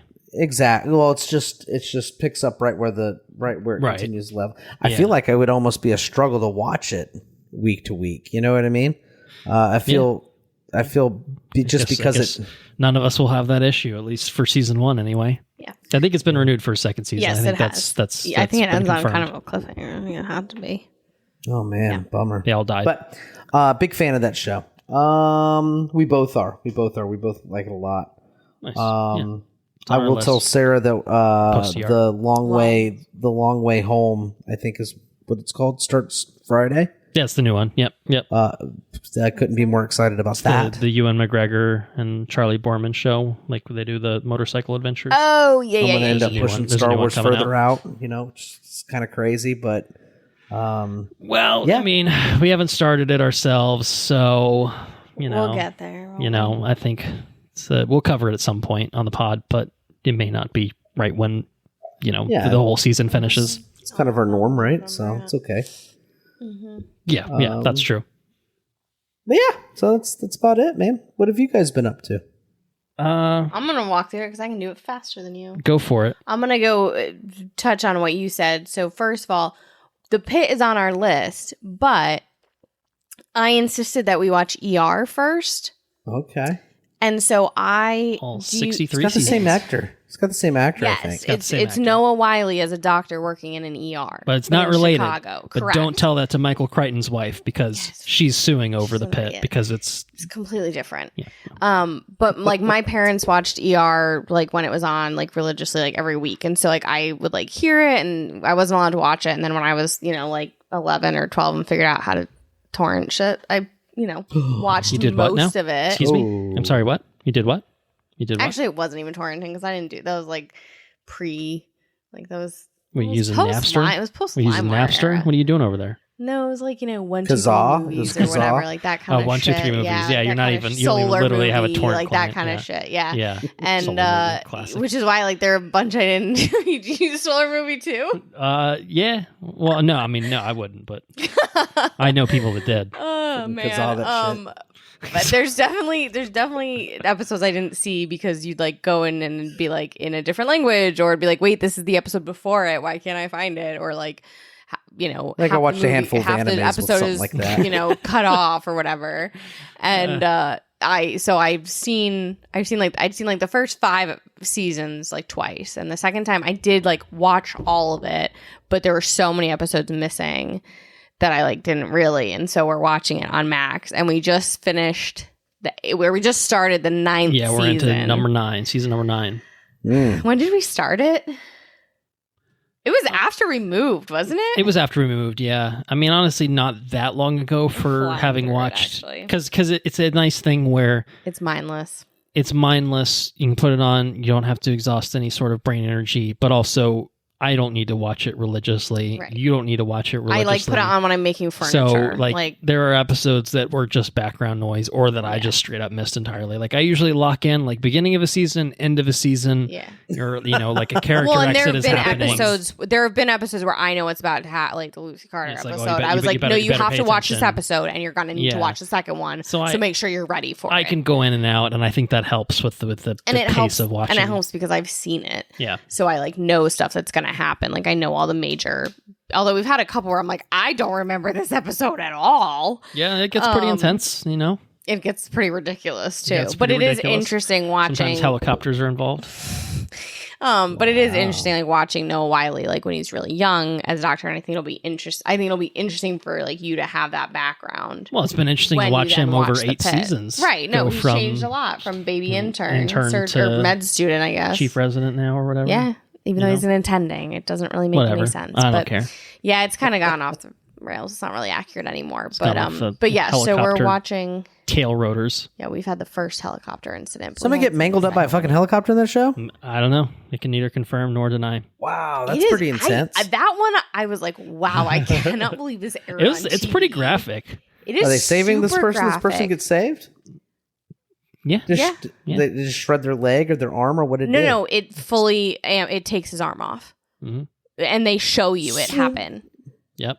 They fully show it to you. Yeah, I mean, it's like he bends over to pick something up, and he stands up. This must have been like a 10 o'clock time slot where they can get away with some shit. I feel like they maybe could 9 have o'clock been is the able to cutoff easily for save that guy, right? And to be fair, but they do a tourniquet on his arm. because remember the hospital's under lockdown and there were like power issues, so it took a while for them to like actually get into classic. the damn OR. Maybe smallpox. Who's to say? Maybe small. This show gets Oh man, ridiculous. what city is this in? They're getting fucked And there's an episode with the Chicago. measles outbreak, and it's like, oh, this is pure fiction, obviously. Yeah, no, there's a lot. Yeah, Fast forward. Very interesting. Yeah, shit about like no, it's yeah. But it is. I mean, it's like cathartic in some ways because they're like yelling at anti-vaxxers and also like using real science to explain to them why like that's not correct, and pointing stuff like that out. And then there's different storylines about affirmative action and about lack of funding and about access to healthcare and LGBTQ rights. Real talk going on. Yeah, like the rights and well-being of sex workers and homeless people, and yeah, it's very good. It's sometimes hard to watch, and also sometimes it gets a little ridiculous, but it's still like good. There's good parts of it.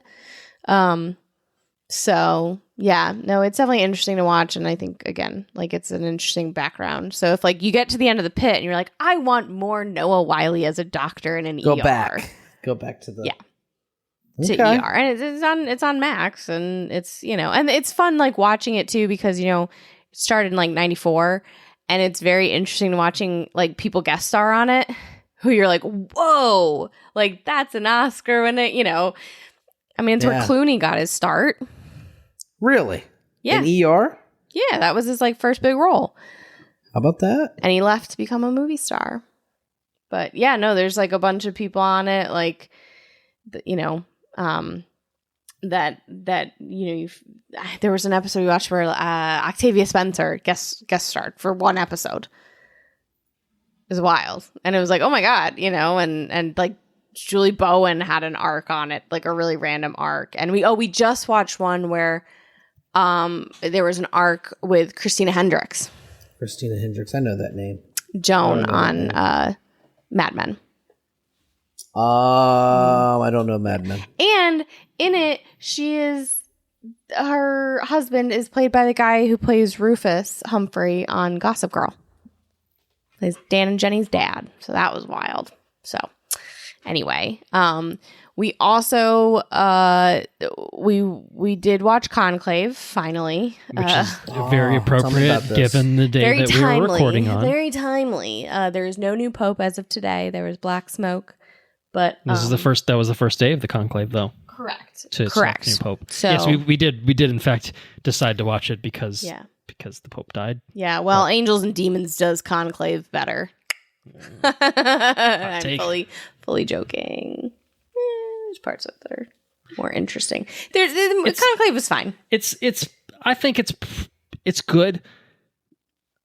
It would not have moved the needle of like what are my favorite films of 2024 though. I think the only thing that would have changed is I do think that Ray Fiennes was very good. much would have been a great choice for best actor, Would have and been also better than fuck Adrian Brody. Adrian I've been here before. Stop playing the music. Brody. Stop playing Brody. I know what Let me spit out my gum I'm into this woman's doing. hands because she hasn't been mistreated by men enough. Anyway, fuck Adrian Brody. Ray Fiennes was good in this. It's interesting enough. It's fun to watch. Stanley Tucci is It's good like in it. yeah, I mean, you know. It's like worth watching, It's but it's entertaining. not like amazing. It's entertaining. Yeah, this is fine. It's I think it's perfectly thematically historically right now like it's a good time to watch Conclave. It's Yeah. I think it's on Prime Video now. That's it. fine. Yes, Prime Yeah, Video. That's 'cause right. I think it It's was not on Peacock for a anymore. bit. Yeah, it's on Prime. So Anyway, yeah. you got to deal with an ad up front if worth you don't pay watching. the $3 or whatever. Yeah, it's worth you know, watching, and then it's good. but it's not amazing. Pretty entertaining. I mean, good performances. Yeah. Stanley Yeah. Tucci's in there. Is it? So Let me ask you Stanley this: Tucci things? is it a good? Is it good reference material for like how Yeah, for things what's going work and on how right they- now. Yeah, it Yeah, is. It's it does- pretty good. yeah, I think it- Yes. yeah. It's like more dramatic, you Right. know, but it's you know. Because they're raw dogging it. When, Oh my god. Wow. CBS. I knew. You know, Trevor told me today. He says, you know, when they close the doors, all they do is pray for, you know, until the Pope's passed. Like, motherfucker, they ain't praying in there. It's like the most political thing in the Catholic Church. They ain't praying. I did not know that they were raw dogging. Okay. in there. All right. oh boy, they're raw dogging it in there. Oh my god. They It's said the it on Catholic CBS. Church, okay? Somebody said it on like a reporter on CBS News said it. Because you've got all these What? fucking No. fucking boomers saw the viral tweet about, oh, I didn't bring headphones on this flight, so I got a raw dog it. You know, it's a joke, and they don't understand. It's like when people are like, "There's the money shot." It's like that doesn't mean what you think it means. It doesn't mean what you think it means. And like, yeah, and like raw dogging, just like that's a more The explicit Conclave is term. raw dogging it. But like, there's Somebody's I had to incredible. show a certain person's mother who used raw dogging to refer to not having her headphones. I show her a clip from the show Shrinking where Harrison Ford keeps saying it, using it incorrectly, and they have to explain to him what it means. And you have all these boomers who've only heard it in the like What does it joke mean? context of, Can you you know, explain that? not having headphones or not having your phone or not having social media or whatever, instead of it's fucking without a condom. Ah. So please Well, who stop are you, using Haley it. Steinfeld? What are you doing over Please there? stop using it when you don't know what it You two means. And we're not far enough from the original meaning Stuck your tongue in for you to we are not far enough from the original meaning for it to have a completely new meaning. Maybe it has two, but really it was used as a joke. It hasn't changed its meaning. Like, you want to make an argument for wham bam thank you ma'am, I will would entertain they- that because it's been decades. But the popes are raw dogging it. Is what So you'd say. that they said that the Pope is raw dogging it because Well, The not because we don't have a Cardinals, pope. there is no The co- pope. the Cardinals. The Cardinals are the Cardinals are raw dogging because it. they don't have their phones. They Do don't have ha- internet. The real question is, do any of the Cardinals have a vape? Because I'm sure they do. that If is- they're that's- Italians, that ties they have into they have a Conclave. vape or they have cigarettes because they and they have their fucking phone too. no they don't. Well, no, That's why they're raw dogging it. no they literally can't use their phones in the Sistine Chapel. Like, they're shutting down cellular access. Yeah, they are not allowed to have. Yeah, Like no, you said. it's Those you should watch. motherfuckers have technical access. Watch Conclave. You should watch Yeah, Prime Conclave. Video. You should watch Conclave. It's pretty good. It's entertaining. It's entertaining. It's definitely entertaining. Angels it's, and Demons, the book, is more entertaining. it's worthwhile. I just don't. Yeah, I Angels think and Demons, the movie is probably pretty entertaining. Probably watch that one. Angels and Demons, It's the movie definitely is entertaining. so fucking bad, but it is such a fun watch. it's absolutely entertaining. It is absolutely entertaining. I do honestly. Great Ewan. Great Angels- Ewan performance. It's a ridiculous Ewan All time. performance. An all timer. You know what? The problem with that movie is that. Well, no, that's Yeah. a spoiler. I can't go into it. Yeah. But anyway, I don't like Tom Hanks, so that's a whole other thing. But the book is like interesting. It's a very quick read. it's interesting, but you can't listen to audiobook. It won't do it because there's like visual stuff you gotta see in the book. Anyway, I'm not sure that you leading this made it any faster. It didn't, because you got me. You listen. Fucking You guys Forrest Gump? are the ones who I'm still flabbergasted that you don't like Forrest Gump. Have we not talked Life about is like this? a I box of fucking chocolates. hate Tom Hanks. Have we not talked about this? I haven't The shown her fucking that thing you do. conductor on the Polar Express and And the Forrest hobo. Gump. And the The only, I shouldn't say the only, because I have found a couple other that I like, but Tom Hanks' best role is Woody, because I don't have to look at his fucking face. and Well, Woody. I mean, Woody's Elvis is an all-timer. Wilson. Wilson. Terrible. Not Wilson. Overacted. Terrible. He's white. We got to go to bed. I'm getting delirious. I ain't had- Can we stop talking about Tom Hanks and the fucking Vatican Tom and Hanks raw bonus dogging, episode, please? and we'll bring Bonus, Anna on to yes. shit on every fucking role. Oh my god. Oh, Tom Hanks bonus episode. Castaway. Philadelphia is good. Philadelphia's He's good in Philadelphia. That Thing You Do, directed by Tom Hanks. It's a classic. I watched one where he's an asshole. He's an asshole old man to all his neighbors. You know about that Oh, one? yeah. a That's man called the- Ove, but yeah. they changed it. Otto, right? They changed the book is Otto, called A Man yeah. Called He's Ove, American and they now. changed it. So Yeah, I remember that stupid. one. That was- Yeah, no, I feel like I saw part of that. I think I watched it over someone's Yeah, it's really shoulder on a sad. plane. He was fucking cranky because he's all alone. that's because he sucks. Anyway, He was putting moving $5 on. in his books. Moving. I can't He's a even. fucking do you want me awesome to go full human rant? being. Do you want? Fucking No, Tom he Hanks. isn't. God No, damn it. no. Now you've save done it. it. Now you've done it. Now you've done Save it. it for another time. Now you've done it. Here we go. Besides the fact that he overacts and he acts as himself in every role except for Woody in Philadelphia, and I think there's one other that I was like, oh no, Forrest he's Gump. fine in that. No, Forrest Gump is bad. He's bad in Forrest Gump. Not a good movie. Overrated. Anyway, Jenny. I'm that one. The way you just said it like Piper. Piper. Why did you just say it like Parker Posey? Anyway, when he was putting out his book, and for some reason, I was following him on Instagram because that was like where everybody got their COVID news at first, because he was like the first one to get it in Australia. He and Rita. He- They were the OG. Stop. He wrote a book and he was signing copies. And he Culture, did this whole nice. Instagram video about how he was going to put money in a copy of one of his books. And if you pre-ordered a signed copy, you might get the money that he puts in. And he's going to, this billionaire, whatever, fine, multi-millionaire, fucking rich asshole, put a big old $5 bill in his fucking book. He's How look much at all money? you- Wait, you maybe I guess poor if you put a people, check, look, if you put a check in the you book, want a I $5 guess. bill? You want like dangling it? Here's a $5 bill. At least put a Benjamin in there. Correct. If you're gonna be a fucking dick and be like, oh, you need your cash so bad, pre-order my shitty book. $5. I'd put that motherfucker right on the wall. Tom Hanks. Touch this dollar bill. Despise Maybe you signed him. it.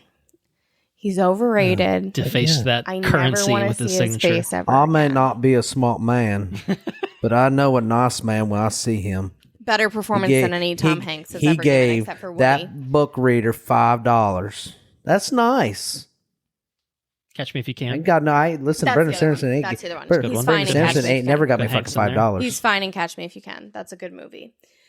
That is a good Anyway, one. That's a I good. Green That's Mile? a real good one. It's what? Fucking Green Mile? Green Mile. Green Mile. It's a good one. Bangers, all bangers. We could just I- pull up the IMDb. They're all bad Terminal? except for that fucking movie. I think that's the beginning. I think that's actually what started it. I didn't finish it because the first 15 minutes were so frustrating and I just wanted to fucking shake him. The real dude is not that annoying, by the way. Also, not a white man. Ugh. Elvis. Have I said Elvis yet? Oh, Elvis. That movie would have been a good movie if not for Tom Hanks. Can we move on, please?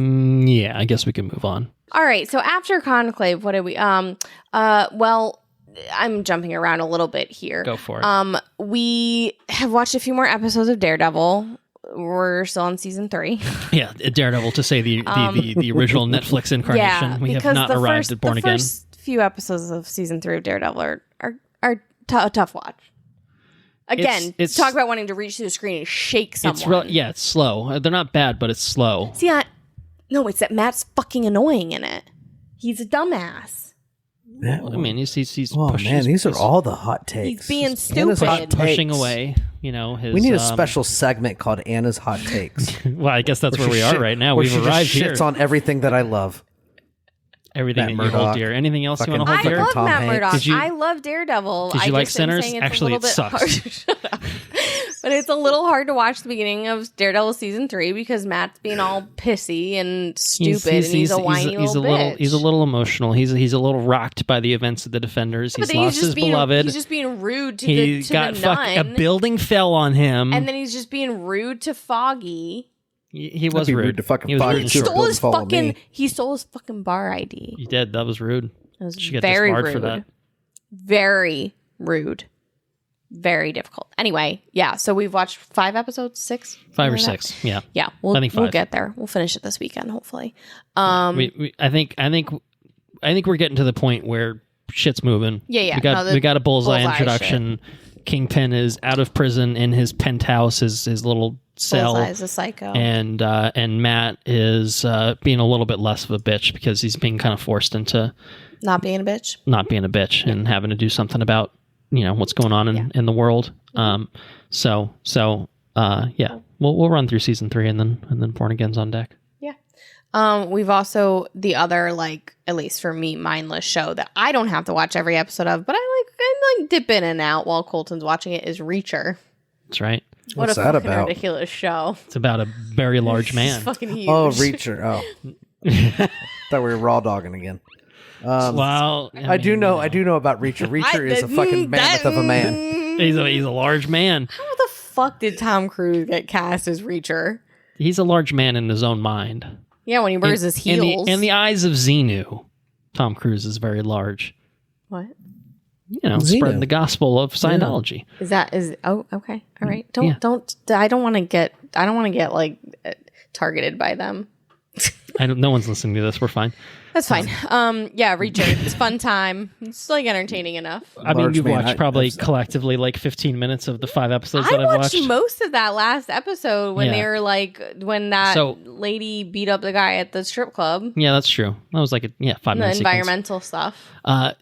I Memphis, finished. beignets. I talked about this, I think, on the CinemaCon episode. In the catching up, I finished Your Friendly Neighborhood Spider-Man. Really enjoyed it. It was one that I'd watched on my own. Anna didn't watch it, and so I was at the point where I'm like, what do I do to fill my time when I want to watch something that I know Anna's not going to give a shit about? And I was like, there's other shows that obviously I would watch, but I know that we want to watch together, so it's trying to find something that I know she doesn't care about. Like she watched The White Lotus season 3 recently, and I was like, You came in a few times. I'd be like, honestly, all right, wait, come here, watch this scene. it's like the same wavelength where it's just like I picked this thinking she had no interest, and I don't think she really don't. does. It's fine. Like we would never have watched this show together, so I settled on this as like, fuck it, I'll just watch it. There's a new season that came out this year. I'll catch up, and and then we'll figure it out from that point. And just mindless dumb action sort of thing with very large man. It's entertaining. It's not. It's not. I don't know if it's not great. It's totally but fun. it's I've seen a perfectly full fine. season of it. Well, it's it's like when you binge SVU or it's Law and exactly Order, what some you'd shit expect like it to that. be, and it feels like this is definitely a closer adaptation of the Lee Child novel in terms of tone, the fact that he's a very large man and not a Tom Cruise sized man. And it does, this guy, I do like this actor, and it makes me want to watch the one he did with Henry Cavill. Yeah, the ministry, ungentlemanly yes, warfare or whatever. yes, ungentlemanly things happening.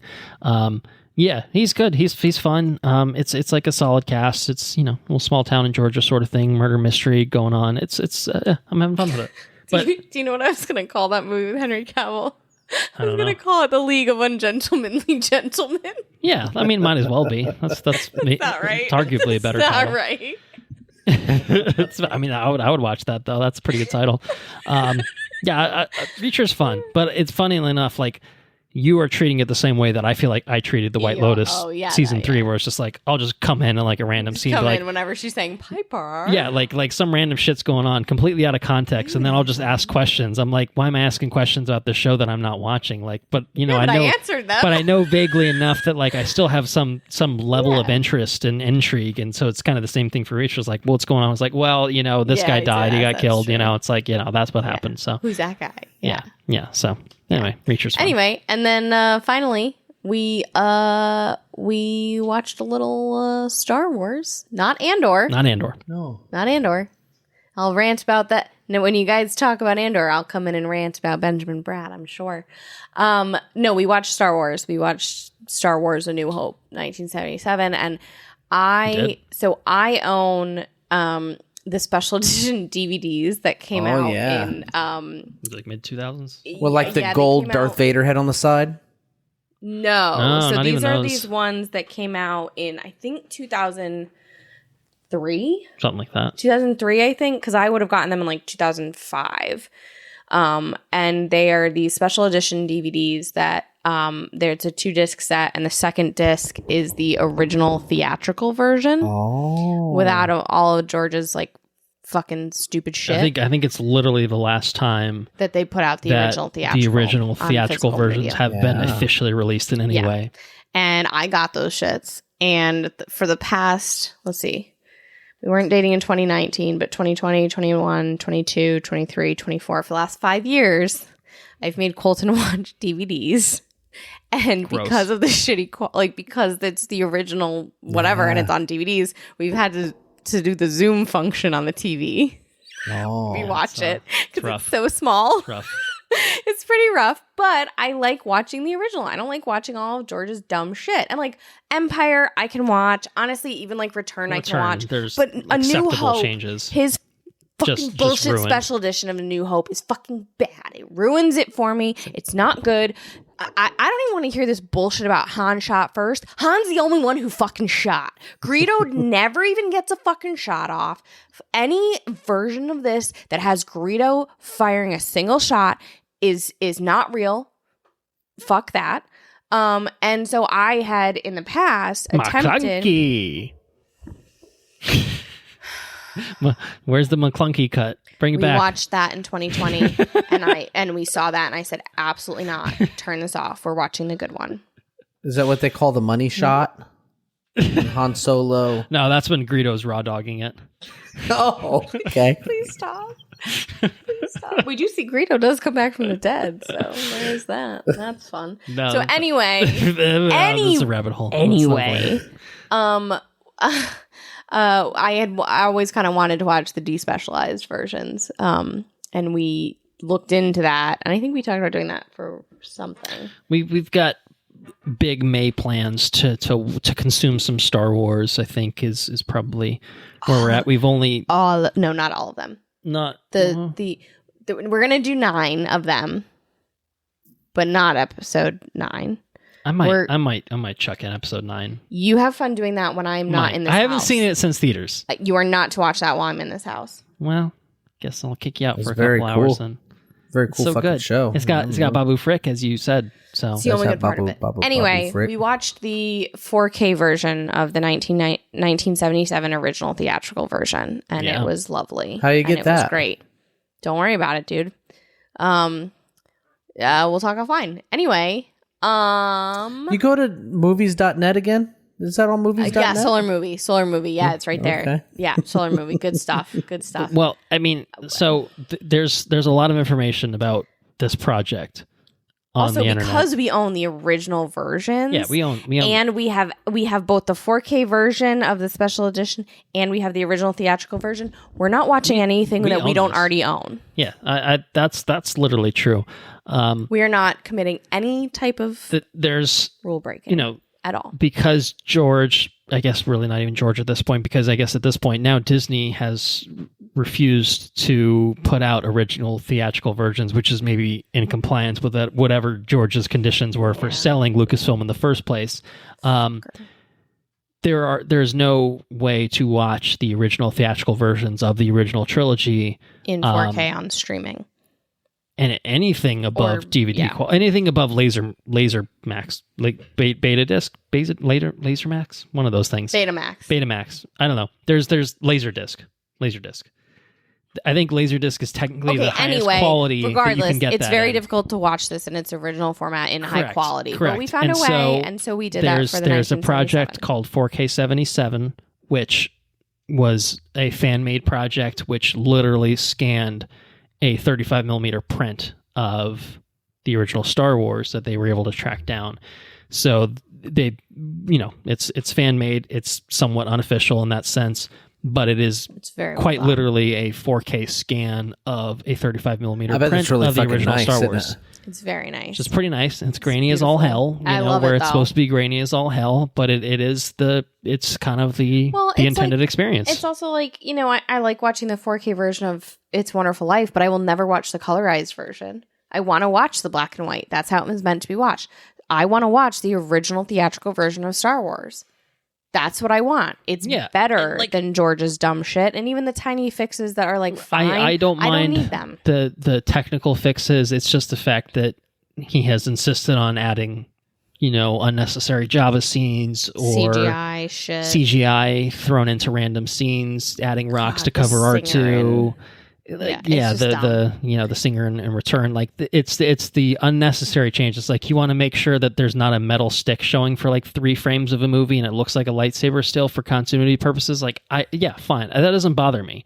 Bothers me. Not really. It's fine. The color correction or getting rid of little technical imperfections like that. I don't really mind that. I don't need more substantive stuff. I don't need that. This is a movie that was made in 1977. It's not gonna be perfectly. It's okay, right? It's been almost 50 years, that's okay. That's fine. That movie is, oh my god, how many years old now? You know what I mean? 50. Yeah, which is fucking insane to think about. But that's how it goes. You know what I mean? So in the same way that It's a Wonderful Life. Yes, you want it in black and white, but there are cuts in that movie where it is not continuous, where there are breaks and and it's obvious. You watch it and it's fine. It's you think about it in the moment, and then after the fact you're like, I don't care. Yeah, it's fine. It's a great movie. So anyway, so we watched that of Star Wars. We're going to do that, I think we said, for Empire and Return. There are 4K equivalent projects from the same source for Empire and Return. So we're going to do that. Those and they're unvarnished versions. And then we're going to go back and watch the prequels. Mm-hmm. And then we're going to watch Rogue One. And then we're going to watch the other... I think we said we were going to do Despecialized. Is that what we said? Yeah, because there's also a Harmy's Despecialized edition, which is not in 4K, but it's a different sort of thing. It is preserving some of the changes that George has made in the technical side, but keeping it in a modern looking sort of thing, right? But it's getting rid of the dumb bullshit special edition changes, adding the Jabba scene, the CGI shit on top of things randomly. It's getting rid of that shit, but still, making it look pretty for modern audiences, kind of thing. And then maybe we'll watch parts of the sequel trilogy. Yeah. So Star Wars month. It's May. It's gonna be May. And I'm still reading The Princess and the Scoundrel. Maybe I'll finally finish that book about Han and Leia. Yeah. Maybe. I've been reading it for a while. I'll get there. I think that's it. Yeah, Warbreaker. I've started Warbreaker. Mm-hmm. Have I talked about this? You did. Okay. Making some good headway in that. Yeah, I think I'm I don't know, halfway maybe. Okay. Nice. Very nice. Well, I guess it's time to wrap it up then. Cool. Right? Everyone good? Yeah, all I'm good? sleepy. Everyone said their piece. Thank you all for listening. If you enjoyed what you heard, spread the word. We're on Patreon at patreon.com/watchreviewrepeat. You can get early access to all of our regular episodes. You can get time exclusive access to any bonus episodes, maybe some Hanks bonus episodes. I don't know. We'll see. To any bonus episodes that we work on, we'll do something at some point this year. We have not decided on a project yet or committed to anything yet, but we'll do it. We'll do it for our good supporters on Patreon. Our website is watchreviewrepeat.com. You can head that way and get links to all of our social media accounts, find our latest episodes, information on Patreon, etc. Whatever you need. It's a one-stop shop sort of deal. But we are on Blue Sky at watchreviewrepeat.bsky.social. We're on Instagram at watchreviewrepeat and facebook.com/watchreviewrepeat. You can again see the latest that we're up to on the socials there. We can be reached by email if you have any questions, comments, or suggestions. If you perhaps have something to say and would like to send it our way, you can send it to watchreviewrepeat@gmail.com. Our intro and outro track, it's Mechanolith by Kevin MacLeod at Incompetech.com, which is licensed under the Creative Commons by Attribution 3.0 license. So next on deck, I think it's time for some Marvel stuff. And I talked about it a little bit already. Anna and I should say, we've seen Thunderbolts. I don't think Andrew has made another theater trip just yet. No, not yet. But one is in my future. Might be worth it. Might be worth doing. And then, of course, maybe Absolute Cinema. We'll have to weigh in when we talk about it. But also, Daredevil: Born Again is something we would certainly like to cover in the future. But of course, as we've talked about, we're still very much in season 3 and need to pick up the pace to cover Born Again in the near future. But I think that it's something we would like to do. And I think intend to do. It's just a question of when it happens. So Andrew's covered. He's good to go. Hopefully by the time we do get to that, he remembers what happened in it. But that's me. I take the L on that one. We've been trying to catch up on the old Daredevil stuff before we go to Born Again, and we've gone in and out in terms of flying through it to slowing down the pace a little bit. But yeah, I think one of those 2 is probably going to be most likely of what we get up to on our next episode. So Andrew's got a little legwork for Thunderbolts. I've got a little legwork for Daredevil, and I guess we'll see what comes out on top. Mission Impossible is around the corner too. So busy May. Lots of Star Wars content. Andor's there. Last of Us is there. We've got a lot of shit kind of up in the air. So I think it'll be one of the Marvel ones, but there is obviously a lot of stuff going on too that is something that it's all stuff that we hopefully will have time to talk about. But Andrew's got stuff going on at home too. So a lot of great many things. Great many things. I think that's it. I think Andrew, you can certainly take our listeners out if you're ready. Anna, thank you for joining us. Oh yeah, we didn't do that. Always. Thank you. It's an implied thank you. Thanks, Andrew. I'm glad you picked that up. I would have thanked her after the episode, probably. Who's to say? Can you believe that shit? Oh my gosh. Well, thank you. Thank you for being here. Take care now. Join. Bye then. Later's on the Menjay. Fuck you, Tom Hanks.